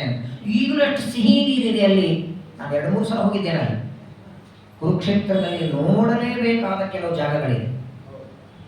ಅದರಲ್ಲಿ ಇದೊಂದು ಭಾಗ ಅಲ್ಲಿ ಬರ್ತದೆ. ಈ ಭೀಷ್ಮರು ಉಪದೇಶ ಮಾಡಿದ ಭಾಗದ ಒಂದು ಪ್ರವಚನವನ್ನು ಅಲ್ಲಿ ಮಾಡಿ ಮಂಗಲ ಮಹೋತ್ಸವ ಮಾಡೋಣ. ಚಾತುರ್ಮಾಸ್ಯದ ಈ ಪರ್ವಕಾಲದಲ್ಲಿ ಕಳೆದ 1 ವಾರದಿಂದ ಆದಿ ಪರ್ವದ ಕೆಲವು ಭಾಗ ಬಹಳ ಹೇಳಬೇಕಾದದ್ದಿದೆ. ಇನ್ನು ದುಷ್ಯಂತ, ಶಕುಂತಲೆಯರ ಬಗ್ಗೆ ನಾನು ಹೇಳಿಲ್ಲ. ಅವರ ಮಗ ಭರತನ ಕಥೆ ಹೇಳಬೇಕಾಗಿತ್ತು. ಬಹಳ ವಿಚಾರಗಳೆಲ್ಲ ಬಿಟ್ಟು ಹೋಗಿದೆ. ಬೇಗ ಬೇಗ ಮುಗಿಸ್ಬೇಕು ಅನ್ನೋ ಅವಸರ 1 ಗಂಟೆ ಮಾತ್ರ ದಿನಕ್ಕೇನು ಸಾಲುವುದಿಲ್ಲ. ಆದರೂ ಮಹಾಭಾರತದ ಶ್ರವಣ ಹರಿವಾಯು ಗುರುಗಳ ಅನುಗ್ರಹದಿಂದ ನಮ್ಮ ಸಂಘದ ಪ್ರಾಣದೇವರಲ್ಲಿ ಎಷ್ಟು ಸಾಮರ್ಥ್ಯ ನೋಡಿ. ಪ್ರತಿಮಾಯ ಅಂತೂ ಸಾನ್ನಿಧ್ಯ ಅಂತಾರಲ್ಲ, ಅದನ್ನು ತಪಸ್ಸು ಮಾಡಿ ಅರ್ಚನೆ ಮಾಡಿ ಆ ಸ್ವಾಮಿ ಕೂತಿದ್ದಾರೆ ಪ್ರಾಣದೇವರು ಅನ್ನೋದಕ್ಕಾಗೇನೆ ಇವತ್ತು ನಮ್ಮ ಬೆಂಗಳೂರೊಳಗೇನೆ ಬಸವೇಶ್ವರ ನಗರ ಈ ಮಾಧ್ವ ಸಂಘ ಏನೋ ಒಂದು ಕೆಲಸ ಮಾಡುತ್ತಿದೆ. 100 ಮಠಗಳಿಗೆ ಸಮಾನವಾಗಿ ಕೆಲಸ ಮಾಡುತ್ತಿದೆ ಈ ಸಂಘ. 10 ದಾನಿಗಳು ಮಠಕ್ಕೆ ಕೊಟ್ಟಾಗ ಏನು ನಡೆಯಬೇಕು ಅದನ್ನು ಈ ಸಂಘದಲ್ಲಿ ನಡೆಯುತ್ತೆ. ಪ್ರತಿಯೊಬ್ಬ ಯತಿಗಳ ಆರಾಧನೆ, ಪ್ರತಿಯೊಬ್ಬ ದಾಸರ ಆರಾಧನೆ, ಅನ್ನದಾನ, ಪ್ರತಿ ದ್ವಾದಶಿ ತೀರ್ಥ ಪ್ರಸಾದ, ಅದೆಲ್ಲ ಒಂದು ಕಡೆಗೆ 360 ದಿನ ರಾಮಾಯಣ, ಮಹಾಭಾರತ, ಭಾಗವತಾದಿ ಗ್ರಂಥಗಳ ಪ್ರವಚನ ಈ ಒಂದು ಸಂಘದಲ್ಲಿ ನಡೀಬೇಕಾಗಿದ್ರೆ ಅದು ಕೇವಲ ನಮ್ಮ ಸಂಕಲ್ಪದಿಂದ ಅಲ್ಲ. ಭಗವಂತನ ಸಂಕಲ್ಪ, ಪರಮಾತ್ಮ ಇವರ ಮೂಲಕ ಆ ಸಂಕಲ್ಪವನ್ನ ಮಾಡಿಸಿ ಇಲ್ಲಿ ಮಾಡಿಸ್ತಾ ಇದ್ದಾರೆ. ಇದೇ ನೋಡಿ ಸಂಘದ ಜಾಗೃತಿ. ಎಷ್ಟು ಕಡೆಗೆ ಸಂಘ ಮಾಡಿದರು, ಯಾರನ್ನೋ ಕರೆದರು, ಆಚಾರಗಳು ಬರಲಿಲ್ಲ ಅಂದ್ರೆ ನಿಂತೆ ಹೋಗಿದೆ. ಅನೇಕ ತೊಂದರೆಗಳಿರ್ತವೆ, ವೈಮನಸ್ಸುಗಳು ಒಬ್ಬರಲ್ಲಿ ಅದನ್ನ ಅಲ್ಲಲ್ಲೇ ಪರಿಹಾರ ಆಗ್ತದೆ. ಆದರೆ ಏನೇ ಆದರೂ ಸಂಘದಲ್ಲಿ ಪ್ರವಚನ ಮಾತ್ರ ನಿಲ್ಲಬಾರದು. ನಾನು ಯಾವಾಗಲೂ ಹೇಳೋದು ಒಂದೇನೆ, ನಮ್ಮ ಸರ್ವೋತ್ತಮರಾಯರಿಗೆ ಎಲ್ಲರೂ ಬರಬೇಕು ತೀರ್ಥ ಪ್ರಸಾದ ಅಂತ ಹೆಂಗೆ ಅಪೇಕ್ಷೆ ಅವರಿಗೆ ಇದೆಯಲ್ಲ, ಹಂಗೆ 360 ದಿನ ಯಾವ ಕಾರಣಕ್ಕೂ ಈ ಸಂಘದಲ್ಲಿ ಉಪನ್ಯಾಸ ನಿಲ್ಲಬಾರದು. ಇದೊಂದೇ ನಾವು ನೀವೆಲ್ಲರೂ ಪ್ರಾಣದೇವರಲ್ಲಿ ಬೇಡೋಣ. ಹಾಗೇನೆ ಅವರು ಮಾಡೇ ಮಾಡ್ತಾರೆ, ಇವತ್ತಿಗೂ ನಡೆಸಿಕೊಂಡು ಬಂದಿದ್ದಾರೆ. ಅಂತಹ ಮುಖ್ಯ ಪ್ರಾಣದೇವರ ಮತ್ತೆ ಮಂತ್ರಾಲಯ ಪ್ರಭುಗಳ ಸನ್ನಿಧಾನ ಇಲ್ಲಿದೆ, ರಾಯರ ವೃಂದಾವನೂ ಇದೆ, ಪರಮಾತ್ಮ ಹರಿ ವಾಯು ಗುರುಗಳು 3 ಜನ ಇದ್ದಾರೆ. ಅವರೇ ವಾಯುದೇವರು, ಅದೇ ಮತ್ತೆ ಹರಿ ವಾಯು ಗುರುಗಳು, ರಾಮದೇವರು, ರಾಮ ಭಕ್ತ ಹನುಮಂತ, ಹನುಮಂತನ ಭಕ್ತ ರಾಯರು, ಅವರು 3 ಜನ ಇಲ್ಲಿದ್ದದ್ದಕ್ಕೇನೆ ಈ ಮಹಾಭಾರತಾದಿ ಗ್ರಂಥಗಳ ಪ್ರವಚನ ನಡೀತಾ ಇದೆ. ಇದು ನಿರಂತರವಾಗಿ ನಡೀಲಿ ಅಂತ ಪ್ರಾರ್ಥನೆ ಮಾಡ್ತಾ ಆದಿ ಪರ್ವದ ಈ ಕೆಲವು ಭಾಗಗಳನ್ನ ರಾಮದೇವರ ಪಾದಗಳಲ್ಲಿ ಸಮರ್ಪಣೆ ಮಾಡಿ ಮತ್ತೆ ಆಗಸ್ಟ್ 4ನೇ ತಾರೀಕಿನಿಂದ ಮತ್ತೆ ಮಹಾಭಾರತ ಪ್ರವಚನ ಮುಂದುವರಿಯುತ್ತದೆ. ಆಗ 2ನೇ ಪರ್ವ ಸಭಾ ಪರ್ವ, ಅದರಲ್ಲಿ ಬರುವ ಅನೇಕ ವಿಚಾರಗಳು ಶ್ರೀಮದಾಚಾರ್ಯರು ತಾತ್ಪರ್ಯದಲ್ಲಿ ಹೇಳಿದ ಮಾತುಗಳನ್ನ ಮತ್ತೆ ಮುಂದೆ ಶ್ರವಣ ಮಾಡೋಣ. ಎಲ್ಲರಿಗೂ ಪರಮಾತ್ಮ ಅನುಗ್ರಹ ಆಗಲಿ. ಭೀಷ್ಮಾಚಾರ್ಯರ, ದ್ರೋಣಾಚಾರ್ಯರ ಇವರೆಲ್ಲರ ಕಥೆ ಕೇಳಿ, ಸಾಮಾನ್ಯರಲ್ಲ ಇವರೆಲ್ಲ ಕೃಷ್ಣನ ಪರಮ ಭಕ್ತರು. ಇವರ ಕಥೆ ಕೇಳಿದರೆ ಕೃಷ್ಣ ಪರಮಾತ್ಮ ಸಂತುಷ್ಟನಾಗಿ ಅನುಗ್ರಹವನ್ನ ಮಾಡಿ ನಮ್ಮ ವಂಶದಲ್ಲಿ ಬರುವಂತಹ ಮಕ್ಕಳಿಗೂ ಮುಂದೆ ಈ ತರ ಪ್ರವಚನಕ್ಕೆ ಪಾಠಕ್ಕೆ ಬರುವ ಬುದ್ಧಿ ದೇವರು ಕೊಟ್ಟರೆ ಸಾಕು. ಧರ್ಮ ಇಲ್ಲಿಗೆ ನಿಲ್ಲೋದು ಬೇಡ, ನಮ್ಮವರೆಗೆ ಕೊನೆಯಾಗೋದು ಬೇಡ, ನಮ್ಮ ಮುಂದಿನ ಸಂತಾನವೂ ಇದು ಮುಂದುವರೆಸ್ಕೊಂಡು ಹೋಗೋ ಹಾಗೆ ವಾಯುದೇವರು ಅನುಗ್ರಹವನ್ನ ಮಾಡಲಿ ಅಂತ ಪ್ರಾರ್ಥನೆ ಮಾಡುತ್ತಾ ಒಂದು ವಾರದ ಈ ಪ್ರವಚನವನ್ನ ಸಮಗುರುವಂತರ್ಗತ ಭಾರತೀಯ ಮುಖ್ಯ ಪ್ರಾಣಾಂತರ್ಗತ ಲಕ್ಷ್ಮೀ ನರಸಿಂಹದೇವರಲ್ಲಿ, ಗ್ರಂಥ ಬರೆದ ವೇದವ್ಯಾಸ ದೇವರಲ್ಲಿ ಸಮರ್ಪಣೆಯನ್ನು ಮಾಡಿ ಮತ್ತೆ ಸಭಾ ಪರ್ವದ ಪ್ರವಚನ ಮುಂದಿನ ವಾರ ಮತ್ತೆ ಶ್ರವಣ ಮಾಡೋಣ. ಹರೇ ನಮೋ ಹರೇ ನಮೋ ಹರೇ